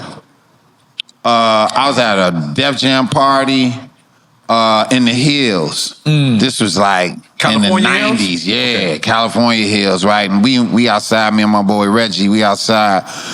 And the party jumping, right? All Def Jam artists in here, right? All of a sudden, 6 SUVs pull up. Jay get out, and I'm looking like, yo, there go Jay and shit, right? And he walked right up to me and my boy and was like this. Yo, what the party looking like? And we was like, man, that motherfucker jumping. He was like, what y'all doing out here? We was like, shit, just drinking, trying to cool off. He was like, oh, cool, that's what's up. He was like, shit, well, I see y'all up in there. We was like, all right. He walked away. We was like, we just kicked it with Jay and shit, right? We like, yeah. So we was like, all right, let's get up in here and kick it with Jay and shit, right? So Jay go up in there. We walk up in there, and this girl I know, she was there. And I said, yo, we just hung out with Jay and shit. We was kicking it with Jay, right? She was like, what? I said, yeah. I said, look, take this camera. I had one in them yellow, them zit. You gotta go zit, zit. 1 hour. You got the Kodak shit. You take it to Dwayne Reed and then develop your shit. Had a camera, and I was like this, yo, we gonna dance over to Jay. When we get over there, I'm gonna just be like, man, let me get a picture. Snap the picture, and then we can leave, all right? She's like, all right, cool. We dancing and shit. We get all the way over there, dog. We right there, Jay, right here, right? So I'm dancing in front of Jay. I'm looking at her. I'm like, you ready? She's like, yeah. And I stopped, and I was like, hey, Jay, can I get a picture? He was like, yo, son, the fuck you want to take a picture with me for and all these bitches in the party, dog? It was like, dog, you want to take a picture with a nigga and all these women in the party? He was like, yo, you wild. I was like... I look at the chick I'm with, this bitch dancing in the crowd. Just moving away. With my camera, just walked away. I was like... Hi. I just walked away, dog, and the whole party heard it, dog. I was like, the whole party heard that shit, dog. I was like, I was just sitting on the side, like, when nobody talked to me, it's everybody in there, Red and Meth, everybody. When nobody said, everybody was just like, looking away and shit, dog. Dog, it was crazy. I left the party. I had to leave. I didn't have a good time. Like, I was like, I wouldn't have a good time after that. yeah, bro. I ain't never seen that girl. I don't know what the fuck she did. She just took the camera and just, took the camera and went away. She stole your camera. Yeah, dog. I'm telling you, ain't no celebrity in this mother ever not been dissed by another celebrity, dog. Like all the time. But because when you said who dissed you? Somebody dissed you. Everybody dissed me. I dissed them too. But let me ask, because I thought you meant like on record. So all right, so what's another funny encounter you had with a celebrity? Shit, Maxwell. I was out here in New York one time. I don't even know if he remember this. I was in New York and I was with my man Chauncey, and we went to this party. We got in there about 1 a.m. Maxwell in there. Chauncey was like, damn, there go Maxwell. He was like, yo, Maxwell. Maxwell had all these model chicks, right? He was at the bar. He was like, Chauncey, what up? Chauncey like, it's my boy Deon. He like, yo, what up, D-Ski? What up, man? Just, yo. D-Ski, what's up, baby? Come on, man. Just grab a drink. Come on. He goes some model chick. He go to chicks and shit. And we over there in the VIP and just weed, drinks and shit. D-Ski, come on, take a picture. I'm like, all right, cool, Maxie's. I got called up. I'm calling him Maxie and shit. I'm like, Maxie, I come. So we go over there, we flicking it up, drinking and shit. And like, yo, let's go to another party. We went to another party. We hanging out. D-Ski, come here. I'm like, yeah, Maxie. We kicking it and shit.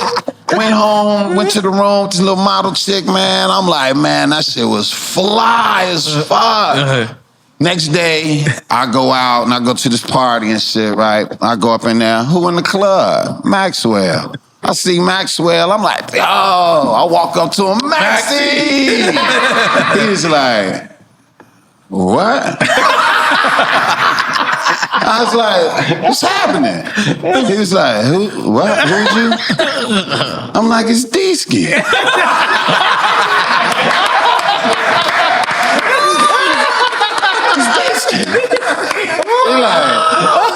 He just walked away, dog. I'm like, oh shit. I get it, like shit. Did not remember me at all, dog. And we hung out till about 6 in the morning, dog. The next day. It was the next day. Motherfucker, Shit, who what the fuck was he on that night? I'm sure they got a real life. I don't know, dog. I was like, yeah, all right, man. And Maxie. The Adventures of Dixie and Maxie. Dude, he was, I swear, he was like, Days, come on. I was like, I'm gonna tell you something. Be watching one of your specials. I was like so like mad at how you assessed me, like me. Like I was watching, and I want to say you was looking at the white people in the audience, and you said, "Black people like plastic bags, man." And I immediately stopped and I pressed pause. And I went to every garbage can that I had. Excuse me, every little garbage can that I had in my house. And I said, this nigga done assessed me. Every little garbage can I had in my house had more plastic bags under there, but that didn't. That still didn't like alarm me that he assessed me too good. I went to the cabinets. Cabinets had it, but then I said it's under the kitchen. It determines Under the sink, okay? under the sink. Kitchen under the sink. It determines if I'm a real plastic bag freak or not. So it must have took me 10 seconds. I was sitting there. You know how you want to roll CeeLo? So I was sitting there like, and I opened it up. And then you said something in the special too. You said, you know when they be trying to get away? Every single one of them tried to get away. And I said, oh shit. God. Real life. Now I wanna up this question. Is it just black people who love plastic bags? Or is it anybody Latinos, that's ever we do it in my experienced anything hood that like plastic bags? I only speak from the black experience. Okay. If anybody else got it going on, then okay. But I know the black houses that I've been to, everybody got a drawer, pantry full of them motherfuckers. I think it might be universal. But it might be, it might be Latinos universal. And the one thing that Yeah. you didn't say a to-go bag. No, just plastic. I mean, it could be a to-go bag or whatever, but Doggy yeah. bag. I'm a doggy bag You nigga. can use it from everything. And it's a bunch of plastic bags and one plastic bag and they pull one out. Yeah. And all All of them, yeah. the motherfucker, I get mad. Oh, God damn, what the fuck, man? Yeah, trash bags for everything. Like, for real. No, definitely. Like, you can use them for shower caps. Yes. Umbrellas. Umbrellas. Backpacks. For your shoes. Backpack. You can put your chicken in Yeah, it. you can shake it up, shake it up. Shake it up. Yeah. It's all purpose. Yeah, you don't throw away them bags. If you're a vegan, you can look at Shit it. costs money. Vegan, you can look at it. You from Chicago, man. So you Yes, know people sir. from Chicago, you automatically assume they know everybody in Chicago. It's like that. You ever bump into R. Kelly and you got Oh, we any went cool through R. that. Kelly stuff? Yeah. Oh, shit, I missed it. Oh, Okay, damn. yeah. He was finger nah. popping and everything with R. Kelly. Yeah. I'm just playing. I wish I could have been there for that story too. Kels is the truth, man. I mean, like, you know, whatever happened, that happened, whatever. I feel like this when it comes to music. Yeah. Let me break this to you real quick. I think when it comes to music is bookmarks in life, right? It's bookmarks. Certain song, come on, you know where you was at, what you was doing, all of that, right? And so it's a bookmark in your life, right? You also have these memories when these songs come out. Like you make these memories or whatever, right? So when you hear these songs, these memories come back. Yeah. When people make music, that music is no longer theirs. Right. It becomes the people. Public. That's right. You're correct. That's why when a person hears a song, they go, "Oh, that's my song. Yep. Right. Oh, that's my jam. That's my." It becomes yours. It's like if an artist draws a painting and put it on the wall. Yeah. He can't come back later to your house and be like, "Oh no. Let me change my painting." Right. It's no longer his. No. It's my painting. I can do whatever I want. And that's how You are music correct. is. You know what I mean? And so when people like don't be playing people's music because of whatever they done, that's really taking away the bookmark that you made in life. And it's your music. It's no longer their music. So why stop playing it? You know what I mean? Because you're taking away your memories. You're taking away your bookmarks because it's no longer theirs. Like it's not their music. You know what I mean? If you want to stop their money coming in, then so be it. But on your own time or whatever party you at, I think you should play whatever you want to play. Like when you look separate the art from the person. When you look at shows like Benny Hill, and you look at Sanford and Son, and you look at the Jeffersons, and you look at what's the shit, Archie Bunker. Like when you look back at that shit, I sit back and I say, I loved this. I say, this ain't gonna fly now. Never. But why can't I separate? Like that's what it was back then. Like they got this whole blog thing about like 80s babies or like people like kids never wore a seatbelt. That's the reason why like why can't it be like that? Nah, it's just the times change. You know what I mean? It's just like the more people stand up for different things that bother them, and now it's just certain words you can't say, things you can't do. It's just, and it's only gonna get worse. And shit, more than that, freedom of speech is like that is like I think that's like almost a thing of the past. You can't even say what you really want to say. So you nowadays. scared to drink? Come on, salute to this. Oh, what's this? That's that vodka, goddamn. There you go.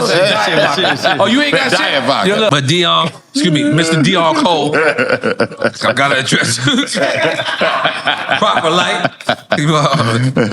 Our show is about giving people their flowers. Yes, sir. What you have done for the game of comedy, what you have done for this industry, what you have done, continuing to be original, continuing to be funny, continuing to make, a classic material and continue. And we wanted to tell you how much the game, that you mean to the game, to us, and to the game, period. And we want to give you your flowers face to face, man to man. We give you your flowers while you can smell them. Appreciate your thoughts while you could tell them. Man, And your drink. Man, thank y'all, Snoop man. Dogg said it's better than a Grammy because it come from your people. Man, on the real, that yeah. makes so much, man. I ain't gonna need to lie, dog. This is so great, man. I appreciate it, man. This is fucking everything, dog. It comes from the people, man. Thank y'all, man. But I wanna Damn, that's love. I wanna address something too, because I've always understood the importance of comedic content, right? But something that I appreciated more than ever during COVID, right?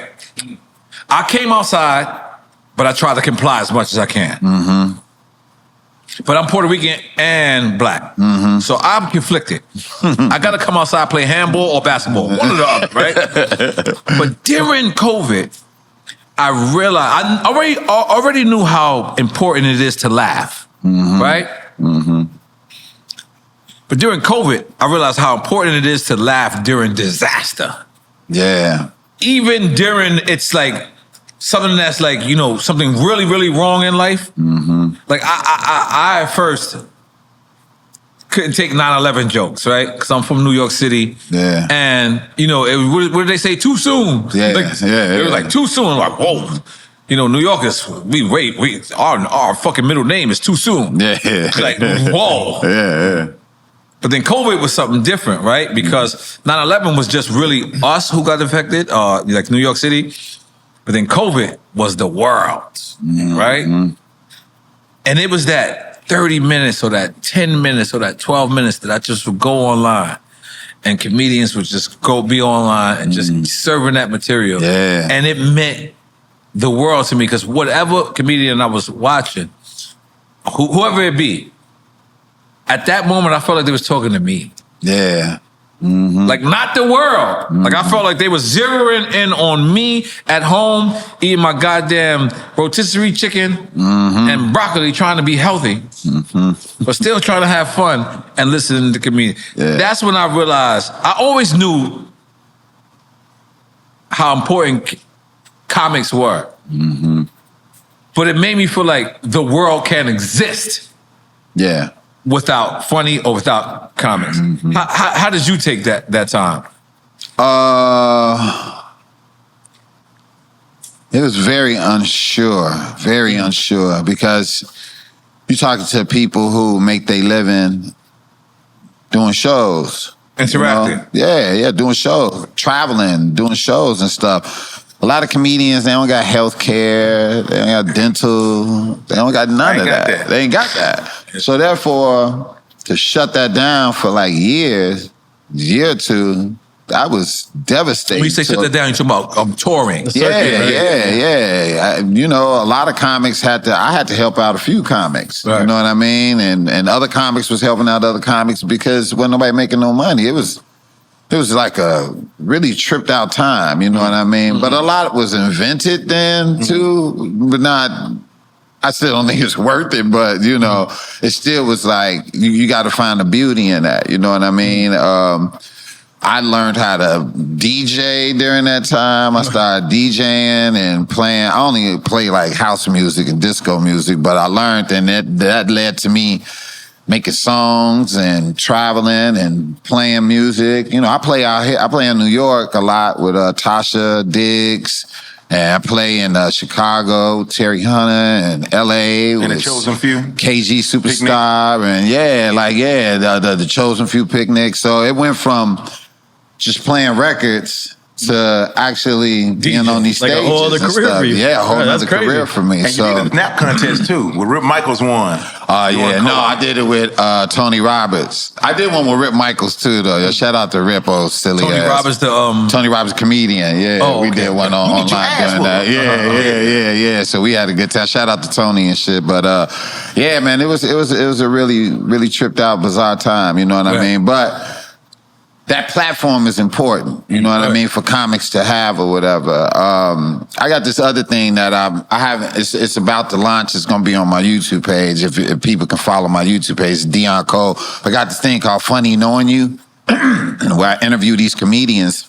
You get to know them from their parents' meeting to where they are now. But the twist is that every answer that they give is real, but it's a punchline, but it's real. So it's almost like they doing a whole new hour about their lives that you ain't never even heard about. Right. So these questions I asked them, I give them the questions ahead of time, but this shit is hilarious, dude. It's almost like they doing a whole new hour stand-up about their life. Because each answer got to be funny. That's the requirement. And I've already interviewed D.L. Hewley, Sid, Tiffany Haddish, Mike Epps, Tashina Arnold, like a lot of people. D-Ray, Corey, I did Mr. Marcus, the porn star. That's my dog. He just a charismatic dude. You got way too excited. He did get excited. Calm down, man. He said, I was like, that's the only comedian I don't know. And he was like, hey. He was like, I can see when I see him. I want to watch that. But it's a very good platform, and these platforms are needed for comics, man. But the point I'm saying is, all started from COVID, even this. Yeah, I think. No. We before, but we survived. Before, but we survived. We launched in 2016. Yeah. 2016. For us. This is our shit. It's like interacting with people. Like Zoom didn't work for us because you can't smell my blood. Like I can't offend you. Like you can't see that I'm really drinking vodka straight. Like you can't so you gotta be in. But even though we didn't like doing it, it was important for us to do those Zoom. Continue to keep them up during that time. People needed it. Yeah. And it was important. I came out here doing COVID. That's when we had Jadakiss on. Yeah. But I'm not gonna lie to you. That was one of the first episodes. Atlanta, listen. Atlanta never closed. No, we didn't. Atlanta did not. Atlanta stayed up. And Miami opened early too. Atlanta stayed closed for 12 minutes. That's right. Yeah. And they were like, we ain't fucking with y'all. Yeah, I did not go. Yeah. I did not go down there, Jack. I was there several times. Oh, yeah? And I drove there too at that. From here. I drove there. I love driving. Yeah, that's wild though. But Jack was definitely outside. Oh, yeah. 100%. Are we doing quick time slide? I'm gonna go to the bathroom real quick. Okay, cool. All right. So where you go to the bathroom? Because the plastic bags. I ain't gonna lie to you. That is a I'm 48 now. Get the fuck out of here. Wow, looking good. You look amazing. Okay, all right, cool. Thank you. That's why I got you here, man. Pick me up. Pick me up, yes, man. Let's do it. But I'm gonna get your ass, man. No, okay. No. But that's one of my requirements now. Is like I have to meet somebody and say, how many plastic bags you think you got in your crib?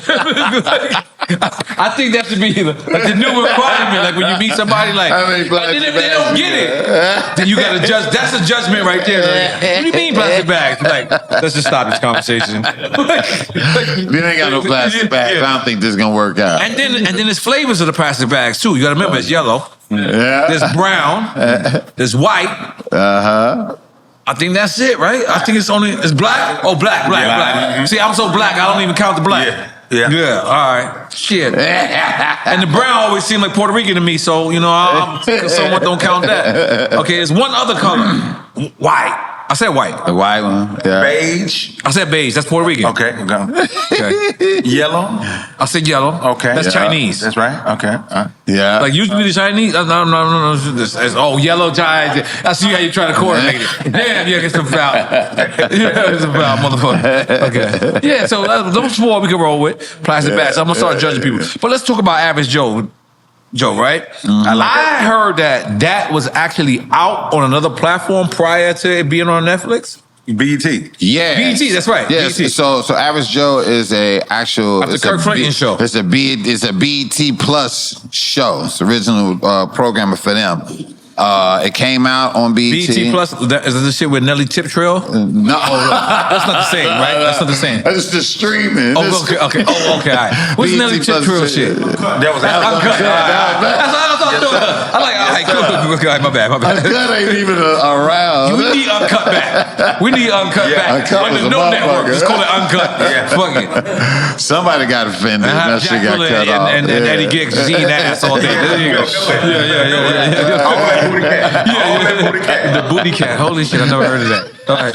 Okay, continue. What the hell is booty cat? It's like a cootie cat, but it's the booty cat. It's the booty hole, and that's the cat. It's like Don't go to the strip club with him. I'm not. It's not like at all. Put my fingers thinking every time. He definitely got big eye.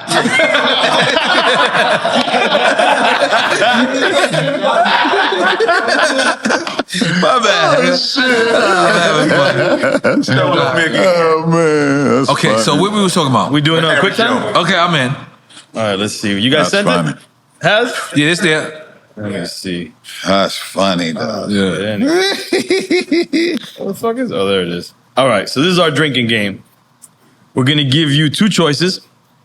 If you pick one, we not drinking. But if you say both or neither, like you don't want to answer the question, then we all drink. We all take a shot or drink whatever you're drinking. Yeah, you take a sip. Take a sip, whatever. It's fine. But really, this is about coming up with stories of anything we talk about, like anything we mentioned. Yeah. All right. First one is Kevin Hart, Chris Rock.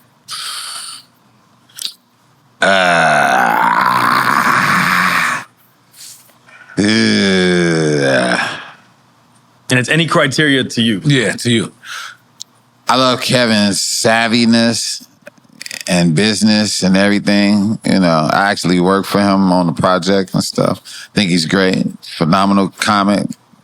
Theaters, arenas. That's how I get it.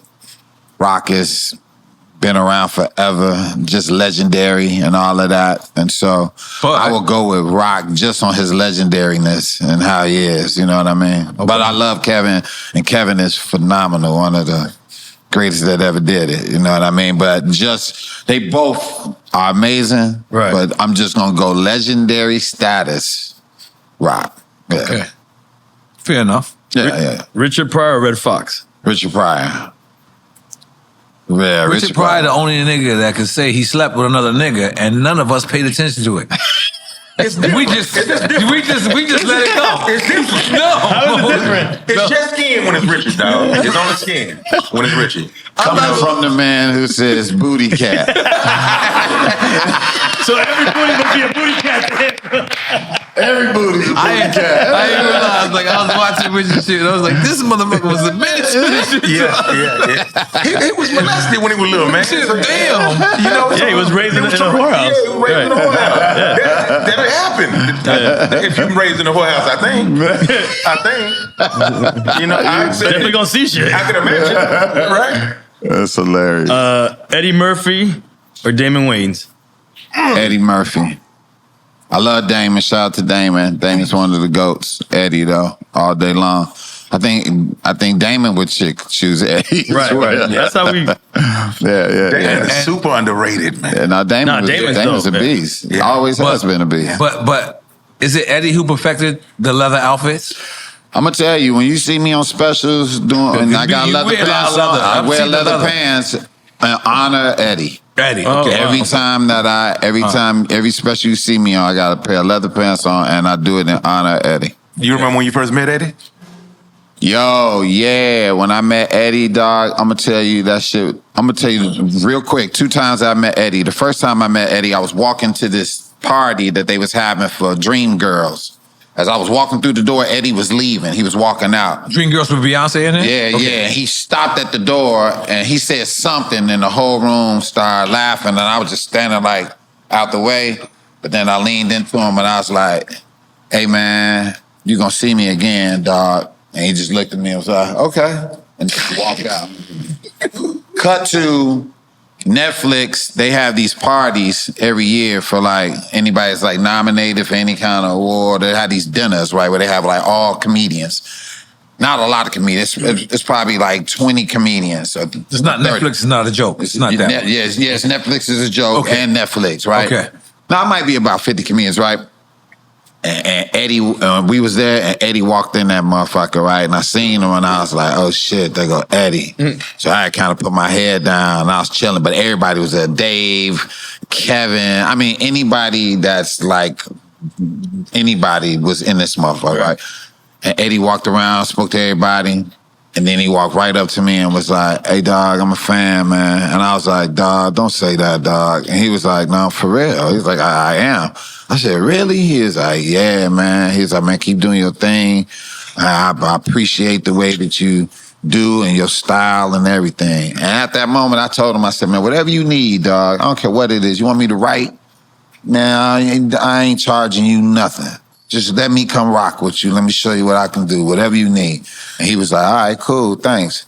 And after that, man, that boosted my morale. So I'm gonna let you know to all the legends, man. When you say some shit like that to anybody, even like MCs and shit, like singers, when the legend, just you merely going, you appreciate somebody, that would take that person's work ethic to a whole nother page. Right. 1 million %. No, absolutely. So any legends out there, man, definitely give people they love, man. If you really fuck with them, whatever, because I went on a whole nother page after that. And especially people coming up as legends to show love to the legend that came before them. Absolutely. I agree with you. Yes, sir. Yes, sir.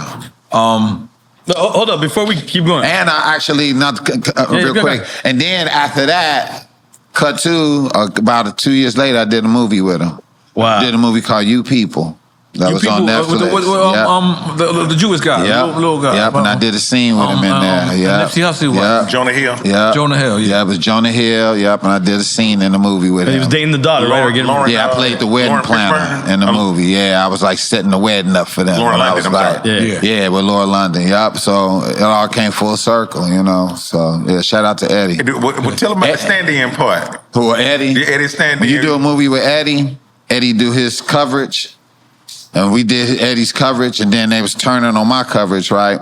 And so we came back and sat down, and I'm like going over my lines and waiting to do the scene with him.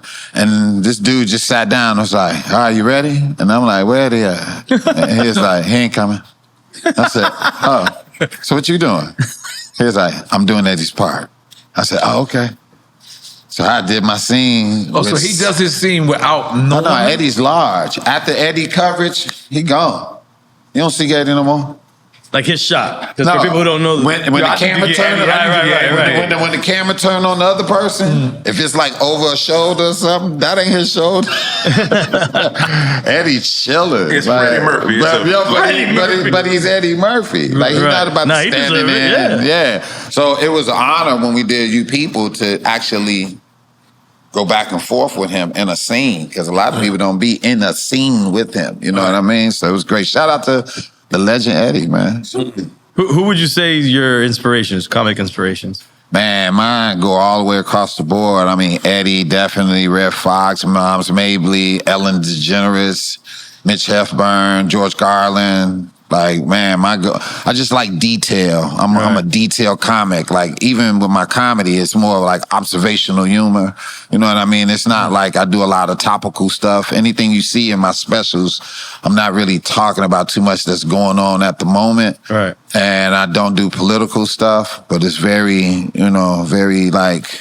Stuff that everybody can relate to, though. Yeah, that can relate to, and very observational type stuff or whatever. So those people are those kind of comics, you know what I mean? And so I mix it all in with the fearlessness of Richard Pryor and even Dave. You know, I've been on tour with Dave a few times, and just watching him every night, just watching D get down. D is probably, one of the messiahs or the messiah right now, because he don't have no sponsorships. Right. He ain't got nobody he got to answer to. Cigarettes. None. Yo, he ain't got nobody to answer to. So he can do things that other people can't do. Yep. And that's why he's important. So. Yeah. How did you feel about when Cat was going at when Dave was going at Cat for saying what he said on Shannon Sharp? You said when Dave went at Cat? Yeah, when he was like kind of clapping back his, he felt like Cat was stepping on a lot of comments. I was there that night. We was at D-Ray's room. Yeah, I was on stage with him, and I think he was just giving his rendition, of how he felt. He felt like we need to be working together. You know what I mean? Like, we comics. Like, what we out here doing? Acting like rappers. Yeah, like acting like rappers. And it's crazy. And it's like, we comics. You know what I mean? And so he was just basically saying, like, if you had a problem, just call somebody, whatever, But, it just happened the way that it happened or whatever, And I think the one thing that tripped me out about that whole interview with Shannon Sharp was all this stuff Cat was talking about was old as fuck. Mm-hmm. Like, this shit been out there. Like, how did it blow up like that on this interview? Like, I never really got that, but...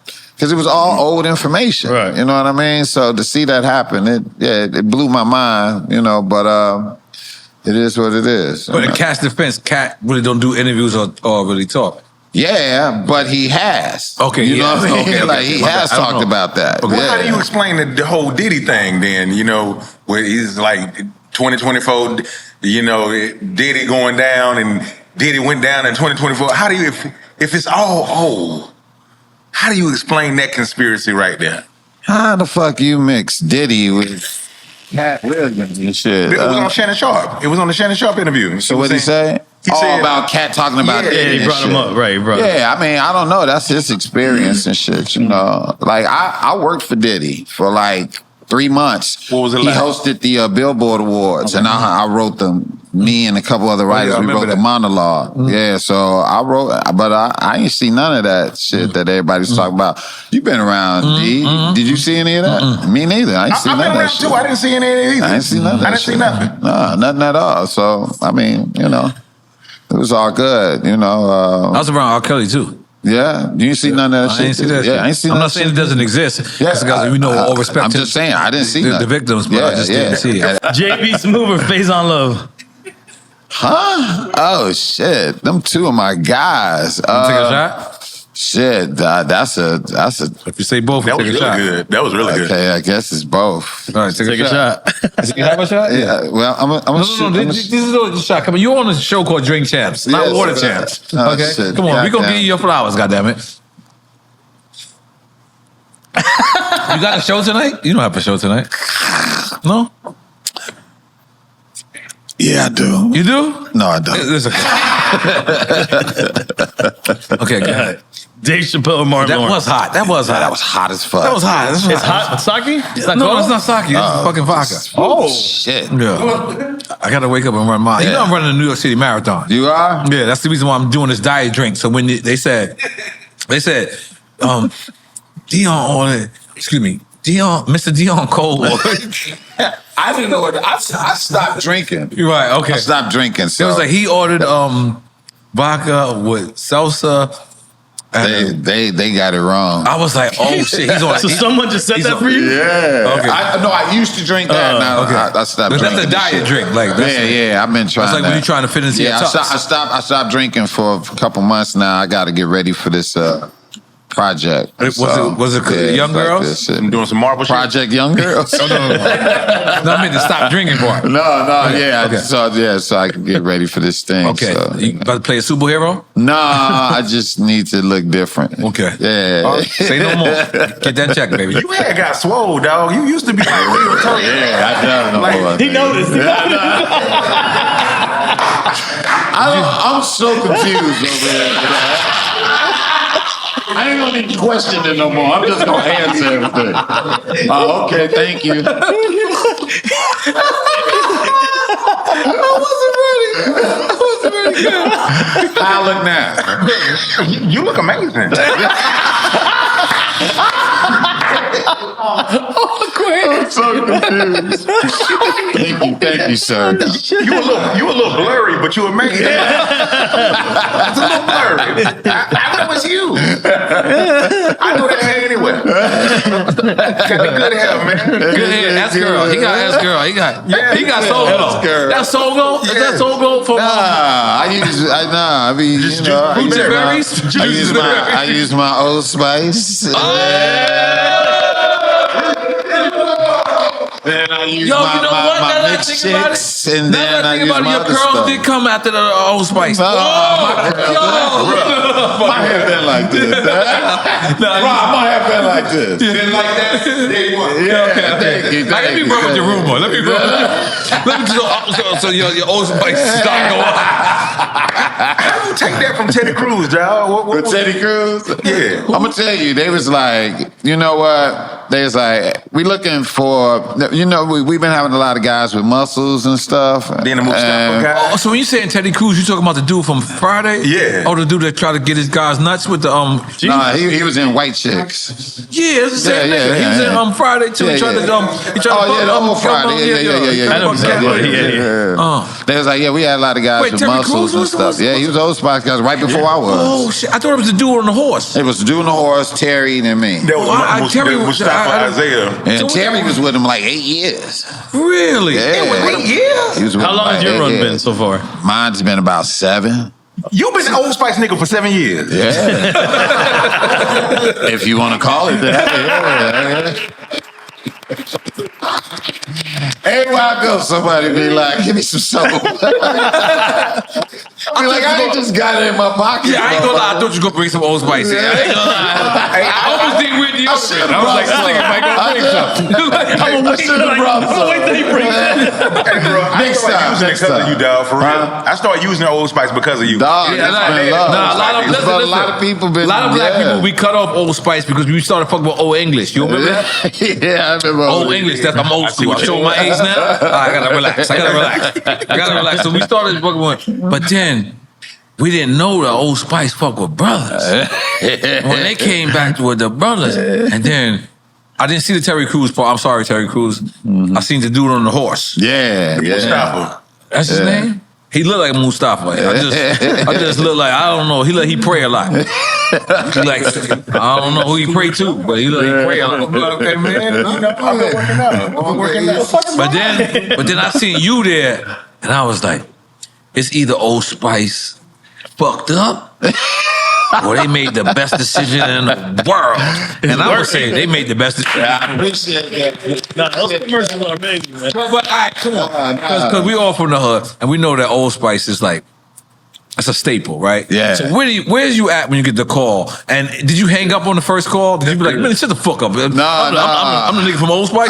like Jackson. No, they hit me. Like I said, they was sitting up like, man, we've had a lot of guys with muscles and stuff, and they was like, we just want like a everyday, next door, everyday kind of guy. And they was like, you know. Did you take that as I'm the nigga not with muscles? Yeah.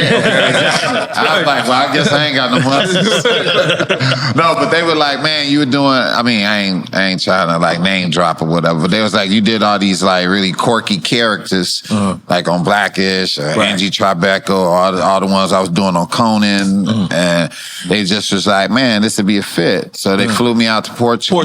Yeah, they flew me out there. They ain't used none of that shit. I shot all these weird commercials, throwing rocks, catching fish out the lake with my teeth, and, you know, sawing trees with beavers and shit. It was like all kinds of stuff. And when I got back to the States, this guy named Omar that was like writing for them, and he was like, yo, what you think about this campaign? And it was like, Men Have Skin Too. And I was just like, I was like, yeah, that's interesting. He's like, we should try it. It's like, all right. So then we shot all these commercials about my girl Gab in. Shout out to Gabrielle Dennis, whatever. And yeah, we knocked it out, and boom. We had no idea that was gonna blow up like that. And then it went crazy. And after that, we just Bro, you knew that shit was gonna blow up. No, you don't never know those things. Nah, you just go do some never stuff. know, but you're both right. No, You know what? You're both right. You're both right. Come on, think about it, N.O.R.E. No. You don't know it's gonna I agree with you. blow up like that. I agree with him too. Like, I agree with you because you know what? That like this is, you know, for lack of a better term, I don't want to diss anybody who else had that position prior to you. But it's two things. One, you can smell the street coming off of you. I'm sorry. Sorry. Like, I don't mean that. Yeah, Like, you can smell like, regardless if you're from the streets or not, you can smell like you've been. Yeah. You had free lunch before, Yes, sir. right? You know what I mean? Like you could, and then you could. Like, what?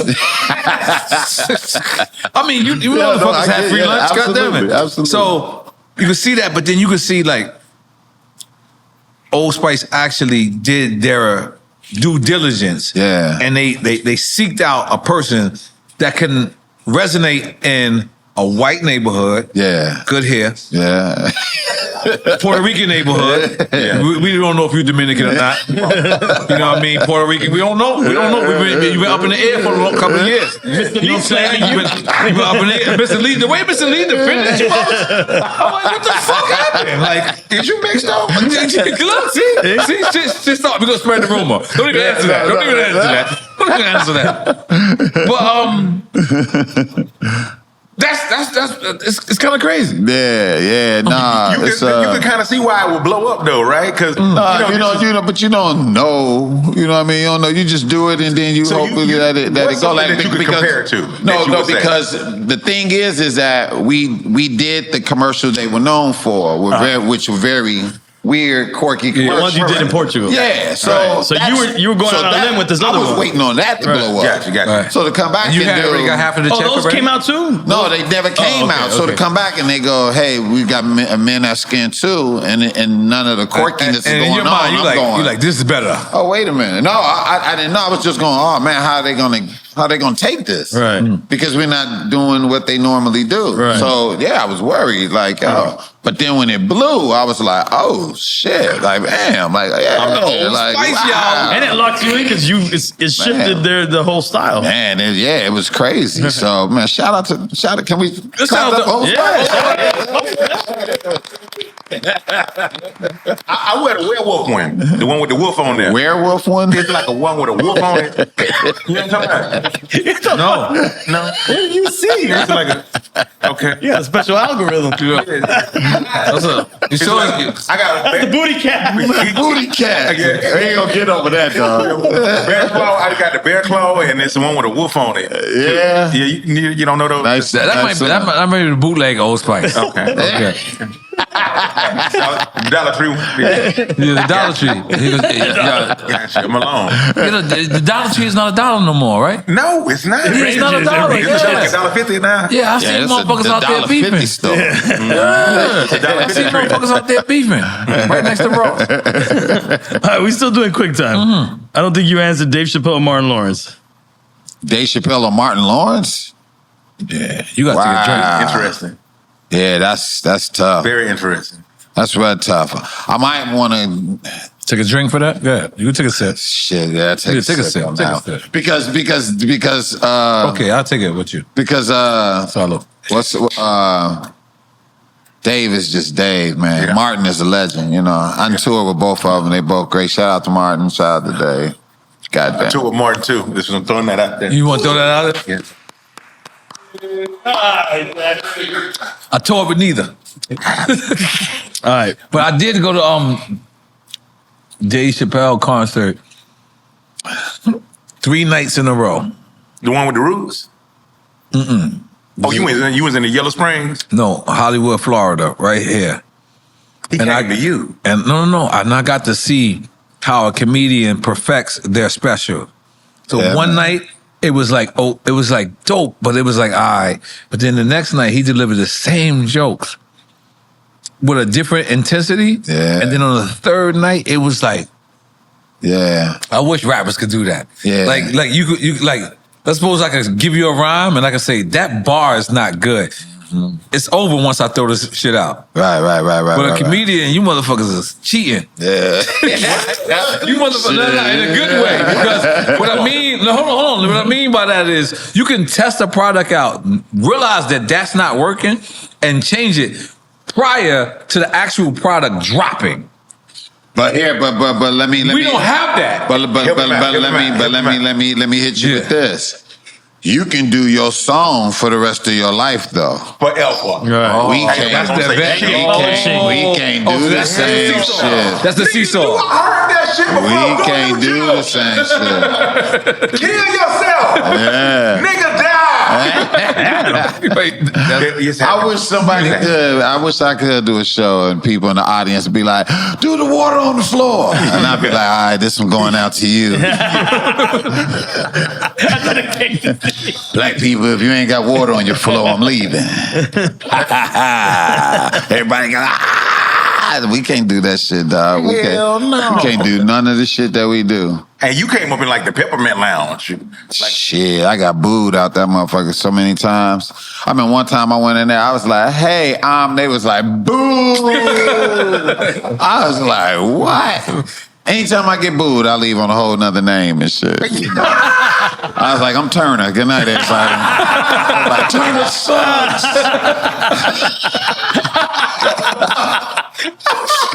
All night, they was like, "You suck, Turner." I was just sitting at the bar with a drink like, "Fuck you, motherfucker." Tell me about what that ride like home after you get booed. Shit. Ain't no ride like that, Jack. No radio. Because your homies is not trying to like say that you did good. How does this If work? I do bad, my people be like this. It was them. It's not you. It was They them, weren't ready for you, dog. It was them, dog. Don't trip. They didn't get it. Ride all the way home, no radio. Windshield wipers, no rain. Mad depressing. Just ride, dog. Like, where did I go wrong? When comedians don't do good, they always say, "Give it up for the ladies." That's the giveaway right there. Anytime you see a comment go, "Give it up for the ladies," know that they shit ain't working. It's crazy out here. It's crazy, Shit man. is crazy out here. It's wild. Anytime you hear that shit, that shit is bombing, nigga. But I heard you say the night that you smoked with Paul McCartney, you went on stage, you bombed, but you said that you heard Paul McCartney Because I ain't smoked weed and performed in years. But bigger than that, not only you heard Paul McCartney laughing, you heard your other comedians laughing. That's all I heard laughing. So now let me ask you something, right? Is that traditional as your friend to say, "Oh, you having a bad night? I'm gonna laugh at this." So, am I supposed to be like, as your friend, like, and like just let you ride that out? Yeah. And that's a very hairy situation. Okay, I had people laugh, and it seemed like they laughing at me instead of with me and shit. So, like that night, I'll do a joke, and I'll do a joke, da da da da da da da, and the whole room be quiet, and then I just heard Paul go. And my other friend like, and then that'd be it. And so I had to just move on to the next joke. And then it'd be the same good signs thing. Or was that bad? It was terrible, really. Yeah, I mean, but I really don't know, because if the room is just dead quiet, I think that's why they made some kind of noise. And because the room is just dead. Paul McCartney's there at a black comedy show. They might be just as starstruck. Paul was dying laughing that I was doing bad. Okay. Because that's the point. He wasn't, because everybody catered him so much, and I ain't changed my material up to just kill. Because I could have just killed and did all my old shit that killed, right? But that would have took away what the night was about. The night was about me doing new material. I'm at the Improv all the time doing new material. So in the lab room, the little room. So I wasn't gonna let Paul take away from me doing what I was there to do. You know what I mean? And I think he felt it, that I wasn't trying to appease him, because I brought him on stage at the end of the night. I told everybody why I did bad. I was like, man, I smoked with this dude. I ain't smoked in 13 years and performed. I was like, and he got me all fucked up. And I was like, Paul, come up here. Paul can't, no. Paul came up there, and I just was like putting him in the headlock and punching him and shit. Like, you got me high. Did he have deodorant on? No. You know, English people don't have deodorant. No, but most people would be like this. Right. When I'm like this, motherfucker. Yeah. You know what I mean? And I think he appreciated that. Like, yo, it was a real moment. Somebody treating him real. You know what I mean? But yeah, I bombed tremendously getting high with him or whatever. Yeah. Make some noise to get high, bro. Yeah. Paul McCartney is real. Y'all still cool? I mean, like, I haven't seen him since then, but that night, we ain't switched numbers and shit. But that night, DMs back then. That night, man, we hung. It was crazy. I'm like, man, this is fucking Paul McCartney. Like, yo, did he have security? No. He had one dude with him, this dude named Mike, that run with him. It was just him and Mike. Was he the roller? Did he roll the blunt? Yeah, it was already rolled. Okay, it was already rolled. He just pulled ABR, it out. Like, already been rolled. Already been rolled. Already been rolled. Okay. Yeah. What if Paul McCartney had that joint laced though? You ever thought about that? Nah, it wasn't laced. I could have smelled it. He was smoking it before I smoked it. What it smell like when it's laced? It was, he had some gas. He had gas, dog. He had real gas. Got you.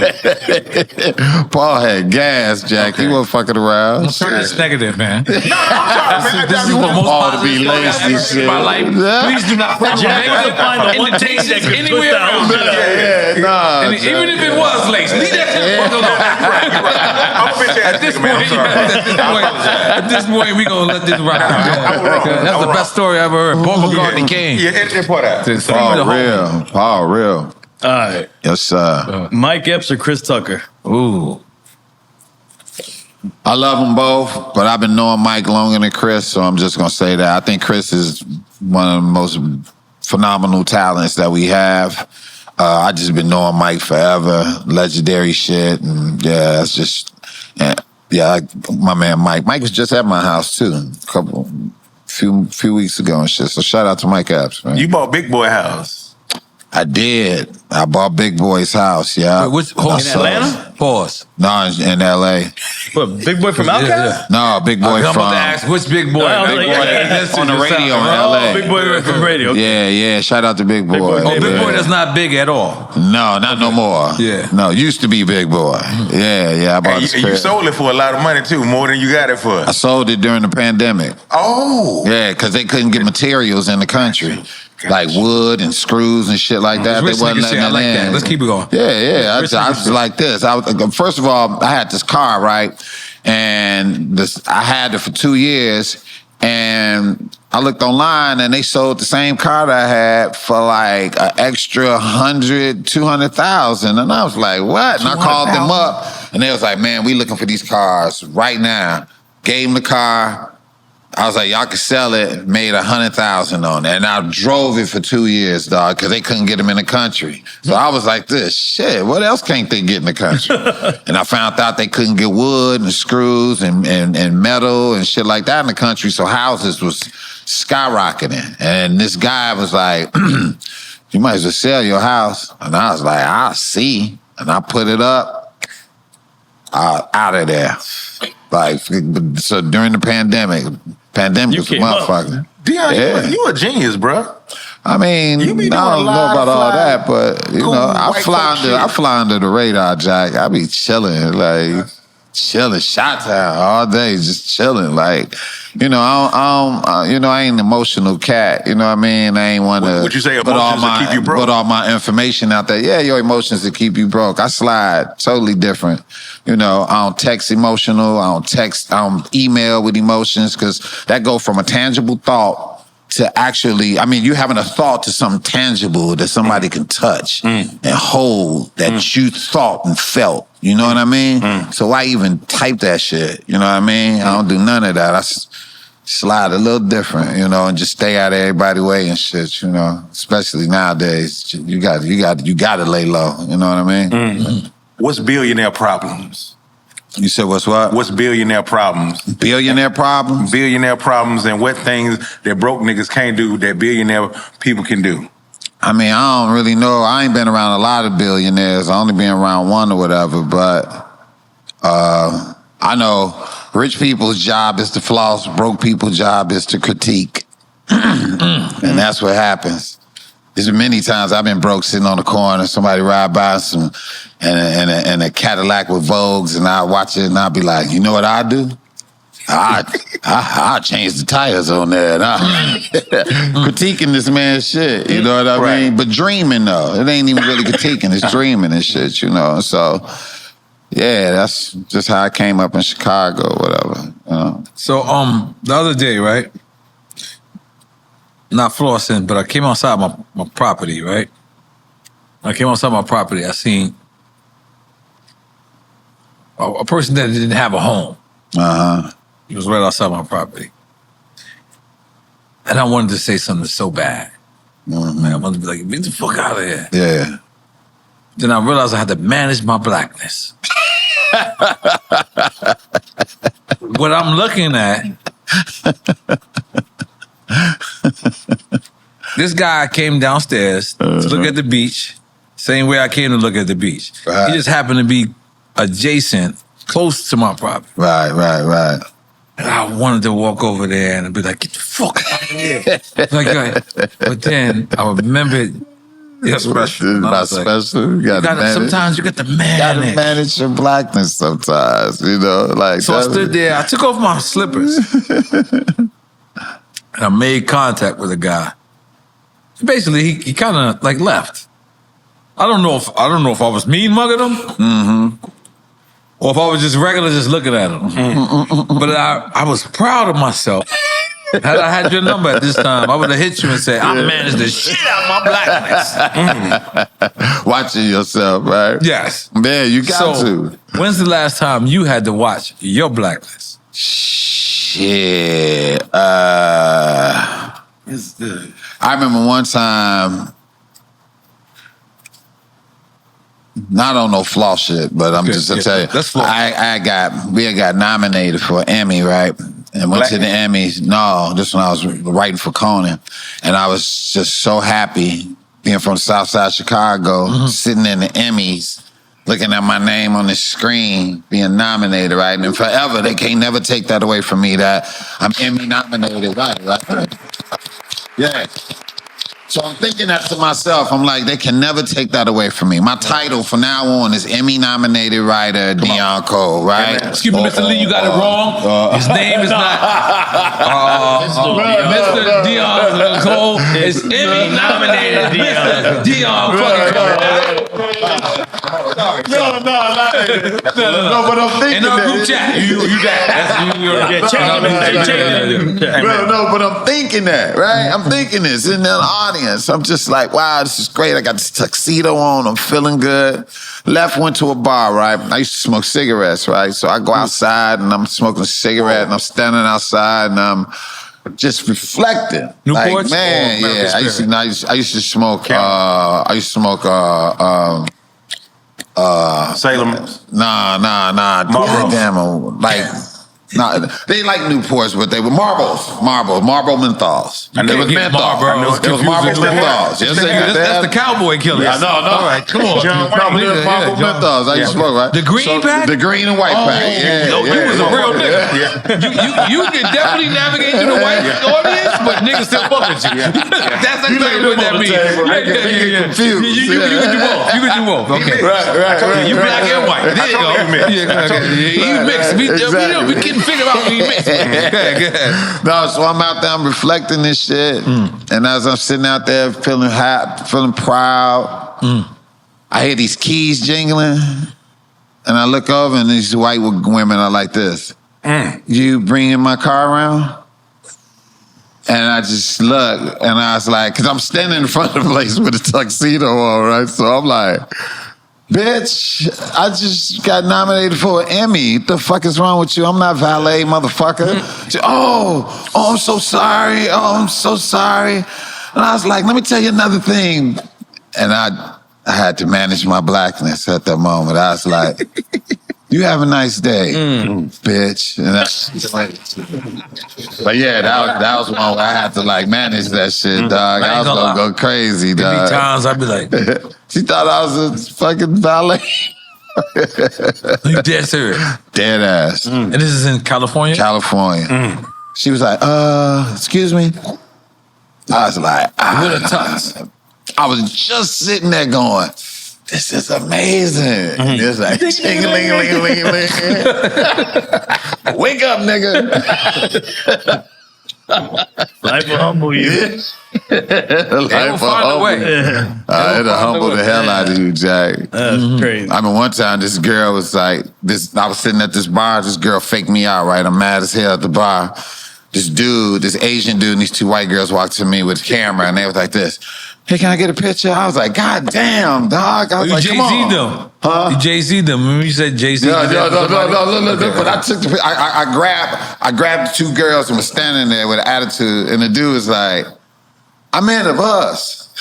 Like he wanted to be in there too. No. He wanted me to take a picture of me. How humbling. I was standing there hugging them chicks like this. Damn. And they was like, who are you? Yeah. And I was like, just give me the camera. Oh, and you took it? Oh. But I thought they wanted me. Oh, shit.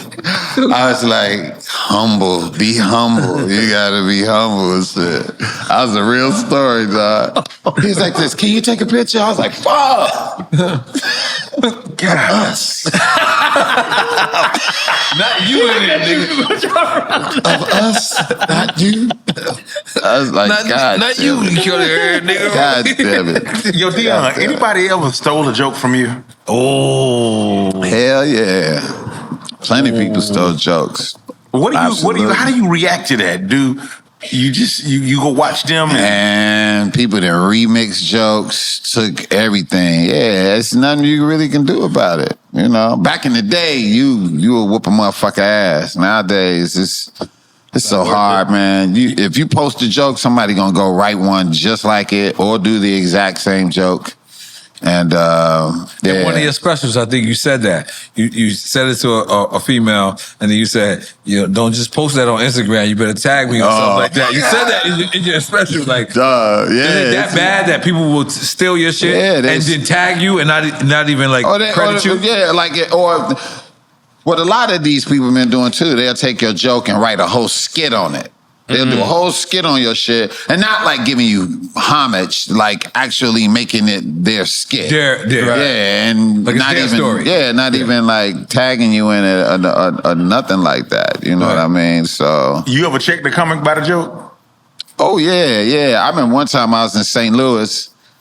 I was with my man Kenny Howe, and we walked in this spot. Howe. Yeah, we walked, shout out to Kenny. We walk in this spot. Kenny got like 12, 15 niggas with him. I don't even know none of them. I just know Kenny because I met Kenny up there. And we walk in. I'm walking in with all these dudes. The dude on stage doing my joke, doing one of my dope jokes too. And he got on stage. I was like, hey, motherfucker, what the fuck is you doing my joke, dog? And he was like this, huh? I was like, nigga, don't you fucking huh me, nigga. I was like, why are you up there doing my shit? I don't know what you talking about. I was like, you know who I am, though, right? He was like, yeah. I said, motherfucker, you know the joke, motherfucker. You did it verbatim. What the fuck is wrong with you, nigga? He was like this, I ain't do that shit. And nigga behind him pulled out the motherfucking 9, right? I was like this, oh shit, these niggas got guns. And I ran down the hallway and shit, right? Ran out the door. But he definitely bit your joke. Kenny come out the door and go, he with us. Wait, say about you with The motherfucker with the gun was with us. Oh, shit. He was like, here with us. I was already in the parking lot. I was like, shit. I just kept running. Did they put the gun, the buddy put the gun on the dude? Yeah, they put the gun on the dude. Yeah, like, they put the gun on dude. Like, yo, dude. Quick, because he was trying to get off. Motherfucker, I ain't that. No, boy was like, hey, man, calm down, nigga. And I was like, but he didn't say nothing. He just put the gun on him. I'm like, ran out the shit. I really don't even perform in St. Louis no more because of that. Wow. Because I was so embarrassed. And all the comics constantly bring that shit up. It's like, nigga, you ran with a nigga that was, from your own motherfucker with the gun and shit. So, yeah, I confront motherfuckers about the shit, but it ain't really nothing you can do about it. You know, so. What's your views on crowd work? I mean, it's a fad. We talked about it. Yeah, it's like I just want balance. As long as crowd work. Yeah. Let me ask one real quick. Did we still on Quick Times Live? Kinda. D Rose or Michael Jordan? Michael Jordan. Fame wise in Chicago. Right now it's a big debate. Michael Jordan. Everyone is saying Michael Jordan is hands down the bigger athlete. But they're saying that D Rose is the bigger star because he's homegrown. D Rose is from the streets, definitely, and everybody know him, and he is from the crib, definitely from Chicago. D Rose. If you're from Chicago, D Rose is the guy, right? Mm-hmm. But as far as fame, and leading our team to championships and shit, it's Mike. Mike changed the economy. Absolutely. I don't know a lot of motherfuckers who changed the economy. Even when they do the LeBron Mike comparison, I'd be like, did LeBron change the economy? No. All right. No, he ain't changed the economy. Hey, no, I could grow an afro if I wanted to. Mm-hmm. I could grow an afro if I really wanted to. I can get braids, I can get curls, all that shit. But because of Michael, this is what I did. Keep it bald because of Mike. Because you know I got a headline. That's what's up. You know I got a headline, bro. Yeah. And it's easier to maintain, though, too, right? Yeah, it's easier to maintain. It's easy. Look at this. He's sweating from here. Like, you know, he a different type of person. Yeah. When your sweat start from here. If you get like a hairstyle, though. That's like God or the devil ain't with you. Yeah. He's silly as hell. But when was the last time you had a hairstyle? Man, I had my shit like genuine back in 2020. Back in 2020, 4 years ago? About 4 years ago. And, I was like, I'm going to try something different. I'm finna jump out the window, see what everybody think and whatnot. Yeah. I had my shit like genuine, man. Baby hair, all that. Yeah. Oh, man. Yeah, baby hair? I had the baby hair, all that, man. Gospel sex symbol. Gospel sex symbol. Changing the game. You sure did change it. You know, gospel sex symbol. That's hilarious. Yeah, come on, now. The gospel sex symbol. You can be fine as hell and still go to heaven. What's up, ladies? Who love Jesus? Make some noise. Gospel sex symbol. That's right. That's funny, dog. Amen. That should be a character. You Funny. like that? I do. I got another character I was working on. It's an audition, dog. Blind superhero, right? Okay. Not Daredevil. I know what you're thinking. Okay. Yeah, he got a stick and he got a dog. The dog is named Bitch. You know why? Why? Because how did you know? Because it's a girl? Because it's a girl. Yes, yeah. That's the superhero's name? That's what the superhero's name. He's a blind comic, right? But by day he fights crime. Can the dog see? The dog. Wait, there's a dog in here? Bitch see? Where the dog Yeah, came he from? said he got a dog. Bitch see? Okay. Dog named Bitch Bitch. Bitch? The bitch can see. The bitch. Oh, the bitch. Okay. The bitch can I thought you- definitely see. Okay. Definitely. But if he loses the dog or the cane, then that's when he's most vulnerable. That's like his kryptonite. He has to have his cane and his dog. So can the dog voice be Stevie Wonder? I like it. The dog I like it. Matter of fact, dog has a voice. matter of fact, the dog nickname is my Sharia Moore. And what you think? This is getting so weird right now. I have no idea where we're talking. And you said that Blind Witness is the name of the superhero. Superhero name. It's too. It's too much. Blind Witness. A blind witness, blind, No, that's for him. blind furry. You got more.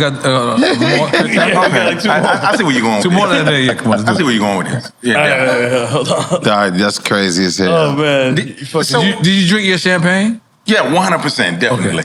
Robin Williams or George Carlin? George Carlin, All right. Let's try to go through it quick. right. Jay-Z or Big Daddy Kane? Jay-Z. Shout out to Kane, though. Yep. Good. Cat Williams or Jamie Foxx? Shucks. The Jamie is so underrated. He probably one of the most underrated people on the planet. I mean, he's phenomenal. We all know that, but he's more phenomenal than his phenomenalness. Like he's great. I don't know. We do this shot? shit. Oh, Yeah. man. Oh, shit. I forgot. I thought you wasn't drinking no more. Yeah, I'm not. That's a woman. That's a woman, right?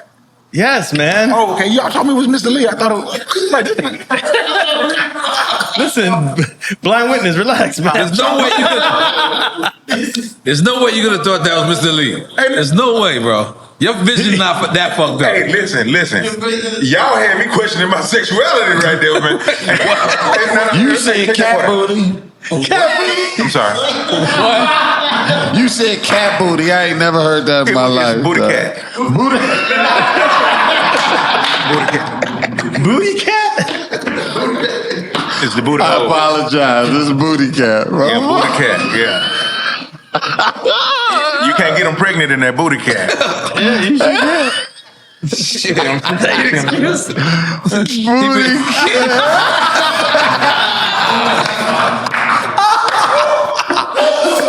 Hell no. All right, two more. Curb Your Enthusiasm or Seinfeld?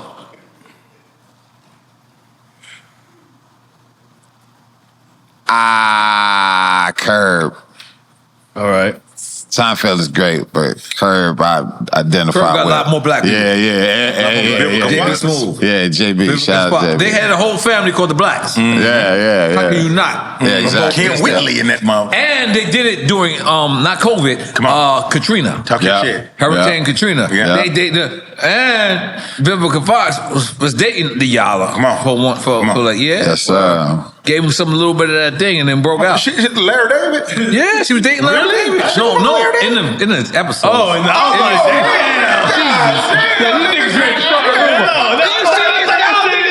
You see that? Mr. Deon Cole. I gotta address you correct. So, Emmy-nominated Mr. Deon Cole.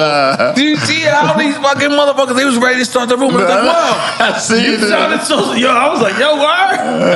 My All right, bad. last one. Go. Give him the last one. Last one. I'm not gonna interrogate the witness. I'm not gonna lead you the towards the witness. way. That's what I meant to say. Loyalty or respect? Loyalty.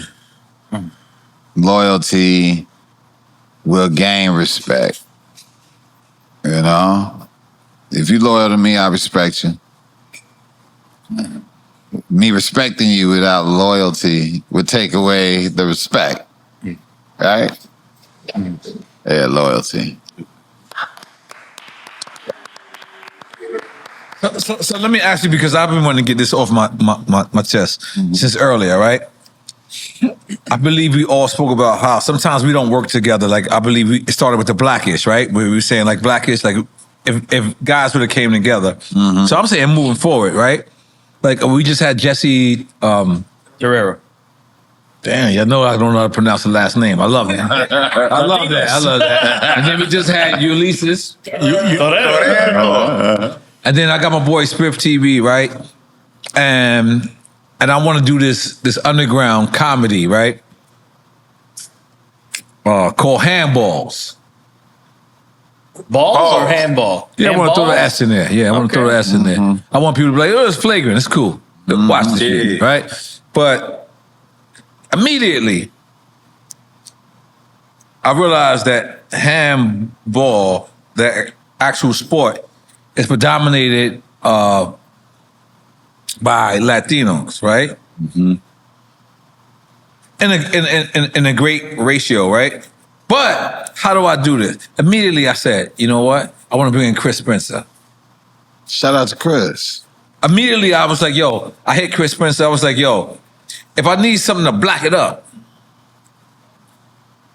I don't know if he never played handball in his life. I don't know if he even can relate to the Puerto Rican Latin culture that's mixed with the black culture. Right. That's a New York thing, right? The thing that I'm trying to do. But automatically, I wanted to pick somebody that I know that can translate the message that I'm trying to deliver. Is that me being naive or is that me being smart? No, this is you being smart. Okay, definitely, absolutely, man. Okay. Get somebody, get him to come on. I hit him, I bothered him immediately on a Sunday, 4 a.m. I didn't care. I was like, yo, you, and he was like, yo, N.O.R.E, whatever you want me to do. Nah, he's the guy for it. Okay. You know what I mean? Oh yeah, Man. Chris is Don't get no Chris don't never be off. Like he's always on. Sharp, super sharp. Roast master. Man, that motherfucker there, he put it together.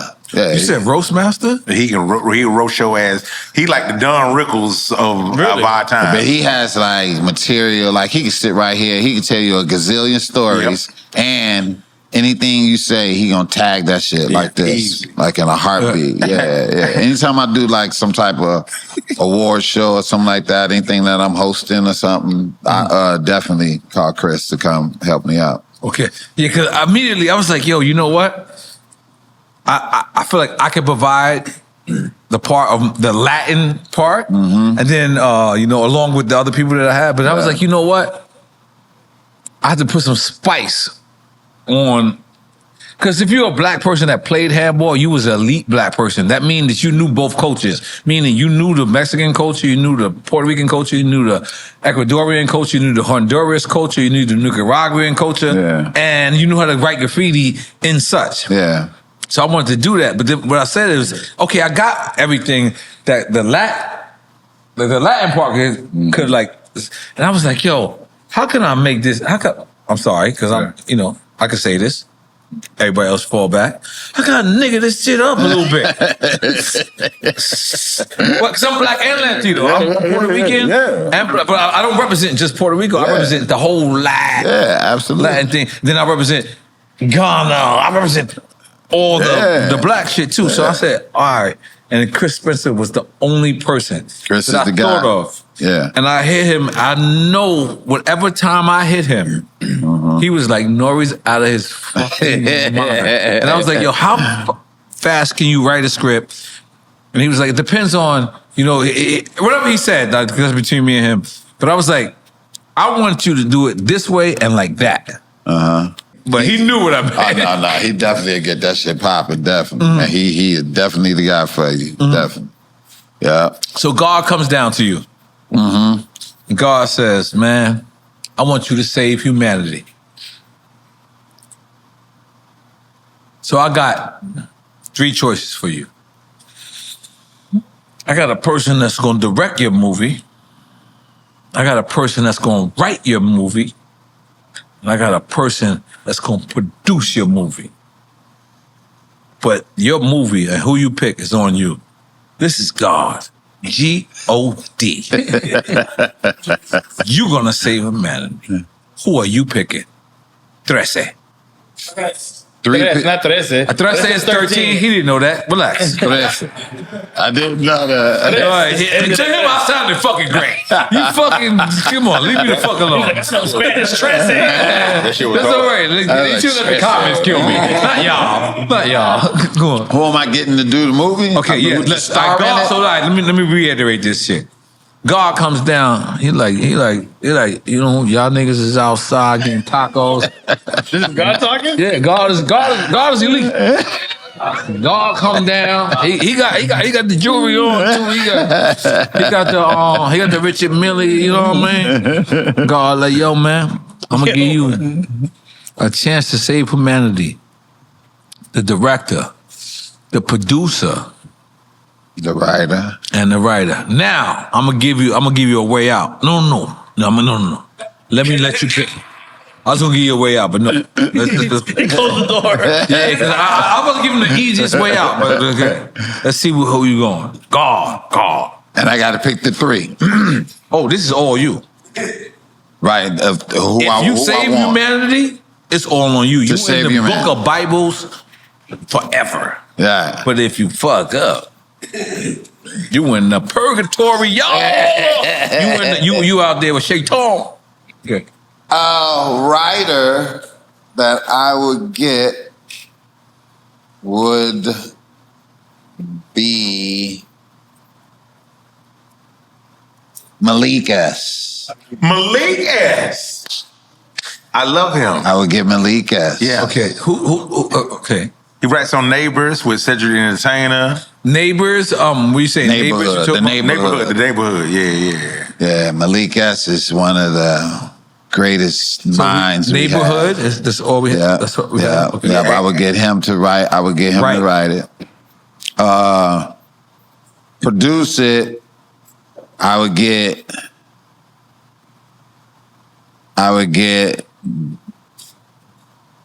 James Samuel. James Samuel did The Harder They Fall. The cowboy movie, the Jay-Z and the Rock Nation? Yeah, Of course. yeah. Phenomenal. I would get him. Okay, And keep it black, I like it. for what was the other one? It was right. Our director, I would get Because what did we pick just so far? We I picked got writer and producer. Writer and producer. Okay, now it's director. Director probably Coogler. Brian? Brian? That's what we talking Or Antoine Fuqua. how about this? Let me throw you a life raft. How about they collaborate together? How about that? Boom. I like it. You just said humanity. That's hard. Yes, sir. Come on with Yeah. that shit, N.O.R.E. Because you That's know a great question, dog. Because you know why? I'm gonna be honest bad with you. motherfucker, bro. No, I'm gonna be honest with you. Man, you look good too, bro. You look real good. This is getting weird, man. Go ahead. You looking at No, everybody's booty cat, man. But let me be serious for a second. That story, me hearing y'all talk about Blackish, you know, y'all all comedians. So me hearing y'all individually talk about it, or in the like little specks that y'all have, makes me laugh. But me being human makes me not laugh. Yeah. Me being human says, damn, I wish we could have did that, because that's exactly what Wu-Tang did, right? Right. Wu-Tang is essentially signed to Loud Records. Right. And then said, but we're all gonna come together and you gonna go over here. You gonna go over here. You gonna go over here. Because from Blackish, you went to Grownish. You was on Grownish too, right? Yeah, but I was doing Grownish while I was doing Blackish. Kenya Barris, shout out to Kenya Barris. Shout out to Anthony Anderson. Kenya Barris, we heard you just signed a deal with Revolt. Let's make some noise. Shout out. Yeah, when they started Grownish, they came over to me and was like, yo, we're gonna start this show. It's gonna be almost like a different world, but it's gonna be with kids, and we're gonna use Yara. Shout out to Yara Shahidi.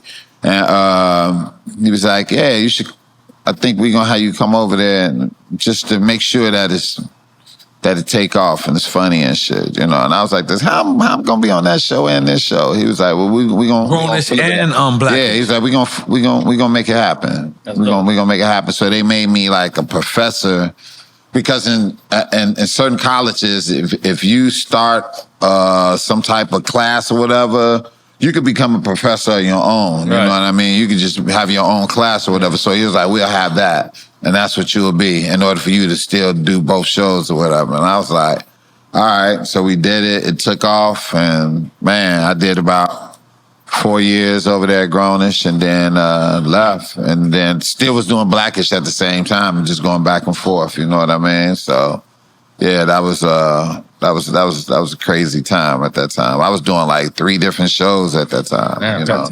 Yeah, so that was good. Yeah. Now, one of my favorite things is you talking to the fat people in the audience. Who, me? Yeah. About you exited that? Did that harm you? I didn't know what you were saying. No, because you looked at one point. You was like, "Stop eating that shit."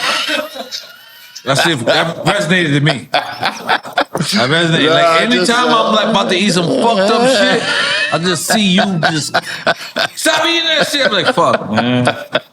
No, that was like an old bit I used to do. I used to be like, you know, cause you were bigger at one point. Yeah, I was super big. Yeah, you were like Jack Thriller. It's like you before and after right now.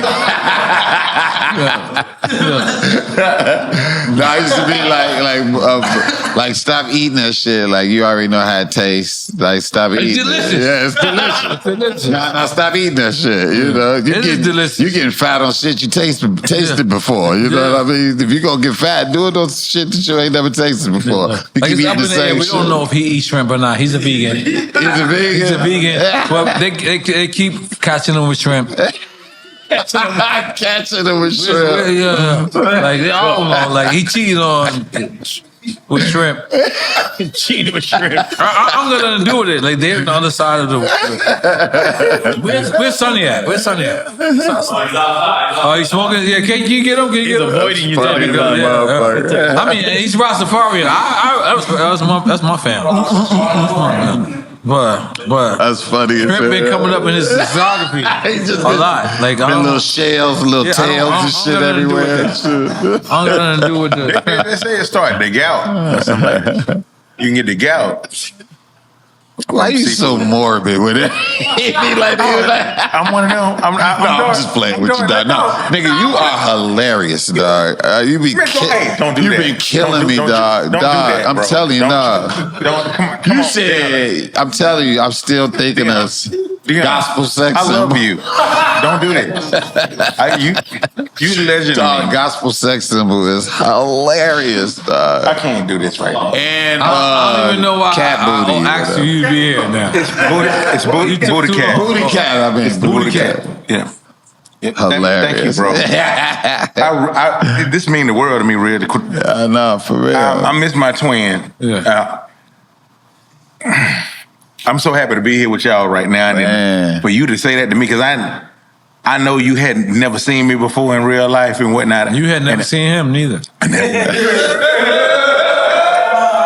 Like, Big fan. In the most respectful way. No. I Big mean fan, that, dog. Keep doing what you're doing, man. I appreciate that, and keep doing what you're doing, dog. You are hilarious, and it's what makes you funny, man. Everybody's unique in their own way, and what makes you funny to me is the sincerity. I mean, it's like you don't mean no harm. You just say what you're saying, and that's what makes you unique and dope. And you know, that's that perspective. Because there's a lot of people out here that's funny, but I can't quote one of their jokes because that's all they are is like funny, and their personality isn't in it. So that's why I'll remember. I keep repeating the shit you said because it's funny. No, I love one of your skits where your friends. Don't cut this out, N.O.R.E. Hold on. I need this. By the way, I flew here for this. it's only a Jamaican nigga that cut this shit out. I flew here for this shit. So, damn, I had this shit so down bad. What the fuck? You fucked me up. When I said I wasn't gonna cry today. I said I wasn't gonna cry, man. Yeah, keep it going. Go ahead, N.O.R.E. Do No, your I had it so down back, and you fucked me up. Yeah. Oh man, I love you so much, man. Yeah, No, thank you for inviting me here, man. Fuck, I had this shit. Man, I'll give you the rest of my eye for this opportunity. Rest of my I don't know how to repay you, man. He said that to me in front of people. This gonna be on. People gonna see it. Dog, I'm dead serious, dog. I hope you blow. I mean, you already blew up because you fucking with N.O.R.E, dog. And you fucking with them, so you already large. But just, man, don't stop being sincere because that's unique, and I don't see that often in people. That's funny. So keep that, dog, because that's, man, you can go far with that. Just be sincere and be just what you are, and I promise you, these doors gonna open for you, for real. I see it. I can feel it. You feel like hugging? I give you a hug, yeah. I give you a hug. Ah, there you go, brother.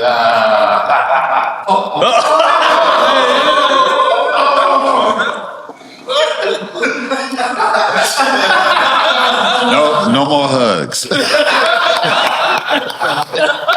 lesson learned. Yeah, I got a little too close.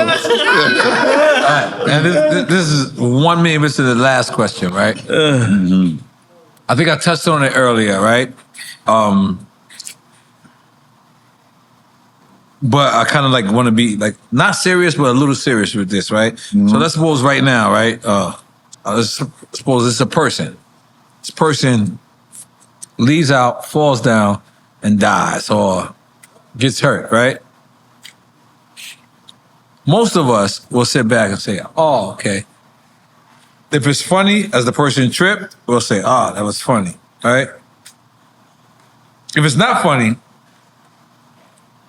and they tripped in a way where it's horrific, you'd be like, "Oh shit, are you okay?" Like, whatever. But that's normal people. A comedian has to find something comedic out of everything. That's what I love about comedians, right? From Marlon Wayans, from every time I see Marlon Wayans, Marlon Wayans will jump out and he'll just rank on my friend. Shout out to my man Marlon. He'll just rank on my friend Sonny D. He'll look at Sonny D. Man. He knows Sonny D could take it. That's him over there. That's him over there. And Marlon would just look at him and be like he won't necessarily rank on me, but he rank somebody close to me, and he'll just give it to him. And what was I saying? The too soon part? No, you're saying they find something funny out of tragedy. Basically. So that's the part I was trying to think. It was so many different tragedies, right? And I looked to comedians to make these tragedies kind of make fun of it, but not fun of it. Make light of it. But make light of it, right? So many of them. Like I went to a Kevin Hart show. Who the fuck is here? Was you there, Sonny? When we went to in LA? Love you, Sonny. Come on, in LA. You remember this shit? And Kev, remember he gave out the pizzas? I'm the one that. Oh yeah, I think so. He gave out virtual pizzas at first.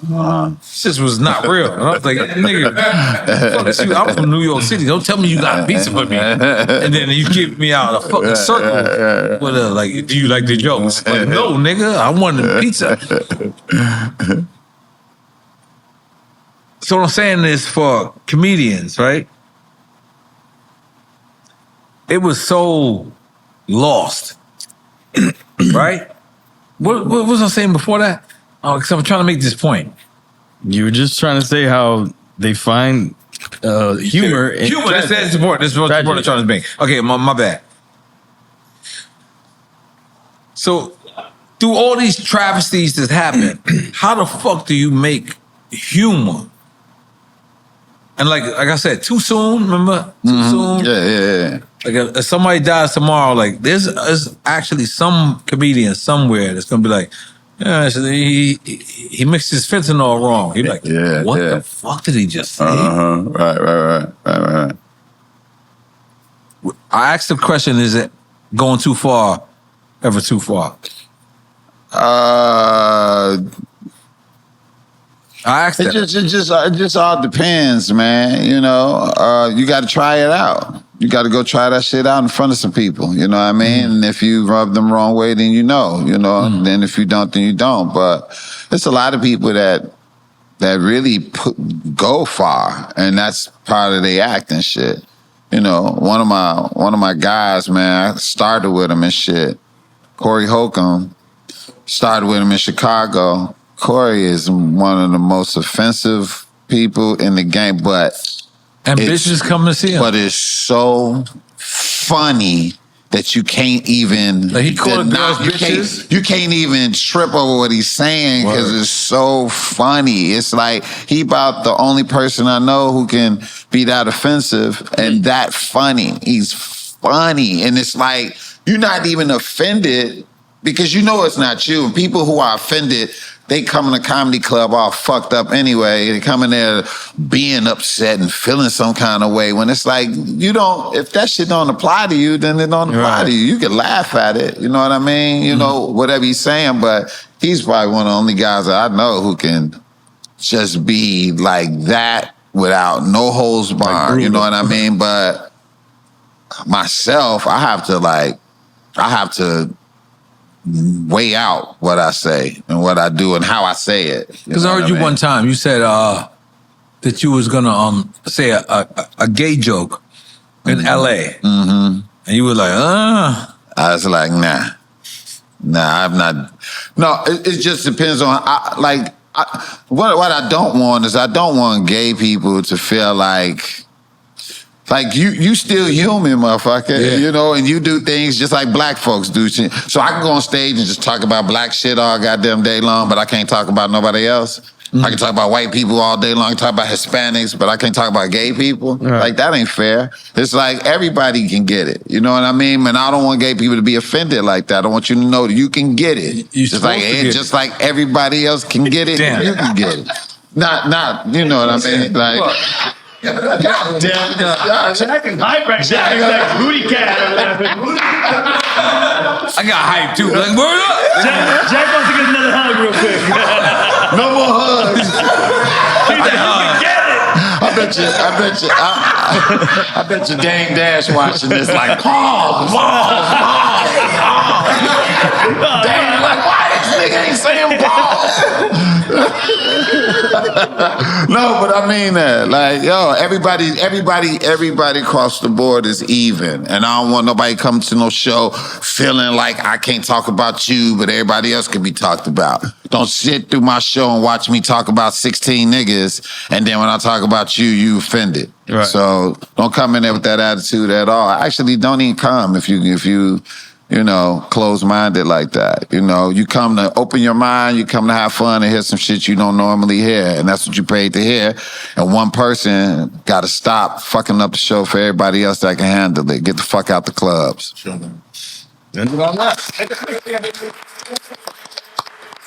Yo, I just want to say to you, man, you're really a legend. You're really an icon. You really shift the culture. You really did everything that you're supposed to do, and you continue to do it. Like when I do these interviews, I like to, assess what I'm doing, and I watch every single, special. And in comedy world, people don't get specials. Right. You got a fucking lot. Yeah. And your shit is classic. Thank you. No one gets classic specials. 3 classic Netflix. Yeah, thank you, man. Thank you. Yeah. But no, you're right. But you know what? I want to thank you because, again, like, comedy is better when you're out there. Man, that mean a lot, man. I mean that. You don't hear that often. And to hear it, I accept it from anybody that say that, because this is a thankless business. You know what I mean? Because at the end of the day, you got to put aside everything you're going through to go out there and make everybody laugh and shit. I'm not complaining or nothing, but I'm just saying, I can get in a car accident, my son can get in a fight, all that shit, anything, all that shit, and I still gotta go like make everybody laugh and shit. Right. Then when I'm done, I go back to these problems and shit, you know. And so to hear people say nice things like that, man, it mean a lot. It boosts my morale to keep going. You know, people in hospital beds, people in jail, when they come up and they see us and they be like, man, thank you for doing that shit, you know, it make it worthwhile and shit. So I appreciate from the bottom of my heart what you said, dog. But it's bigger than that because, you know why it's bigger than that? Because comedians run the world. I know Beyonce. Girls run first. So let's calm down. I'm not going against the queen. But after that, we need to laugh because even the queens need to laugh. Yeah, it's medicine. Yeah, absolutely. It really is. It really is. And I want to, you know, show love to you and every other comedian that made us laugh throughout this, you know, world of ours. Yeah, that we did it, that we navigated through, and now we're here now. And yeah, without comedy, we ain't shit. Man, it's a tough business, but we out there making it happen for everybody. We gonna bring it to you, and we gonna bring y'all that funny shit, and we gonna have no holds barred, and we gonna motherfucking bring it to you by all means necessary. You come out to the show, you support, you're gonna laugh, and you're gonna have a good goddamn time no matter what you're going through. Goddamn it. Thank you.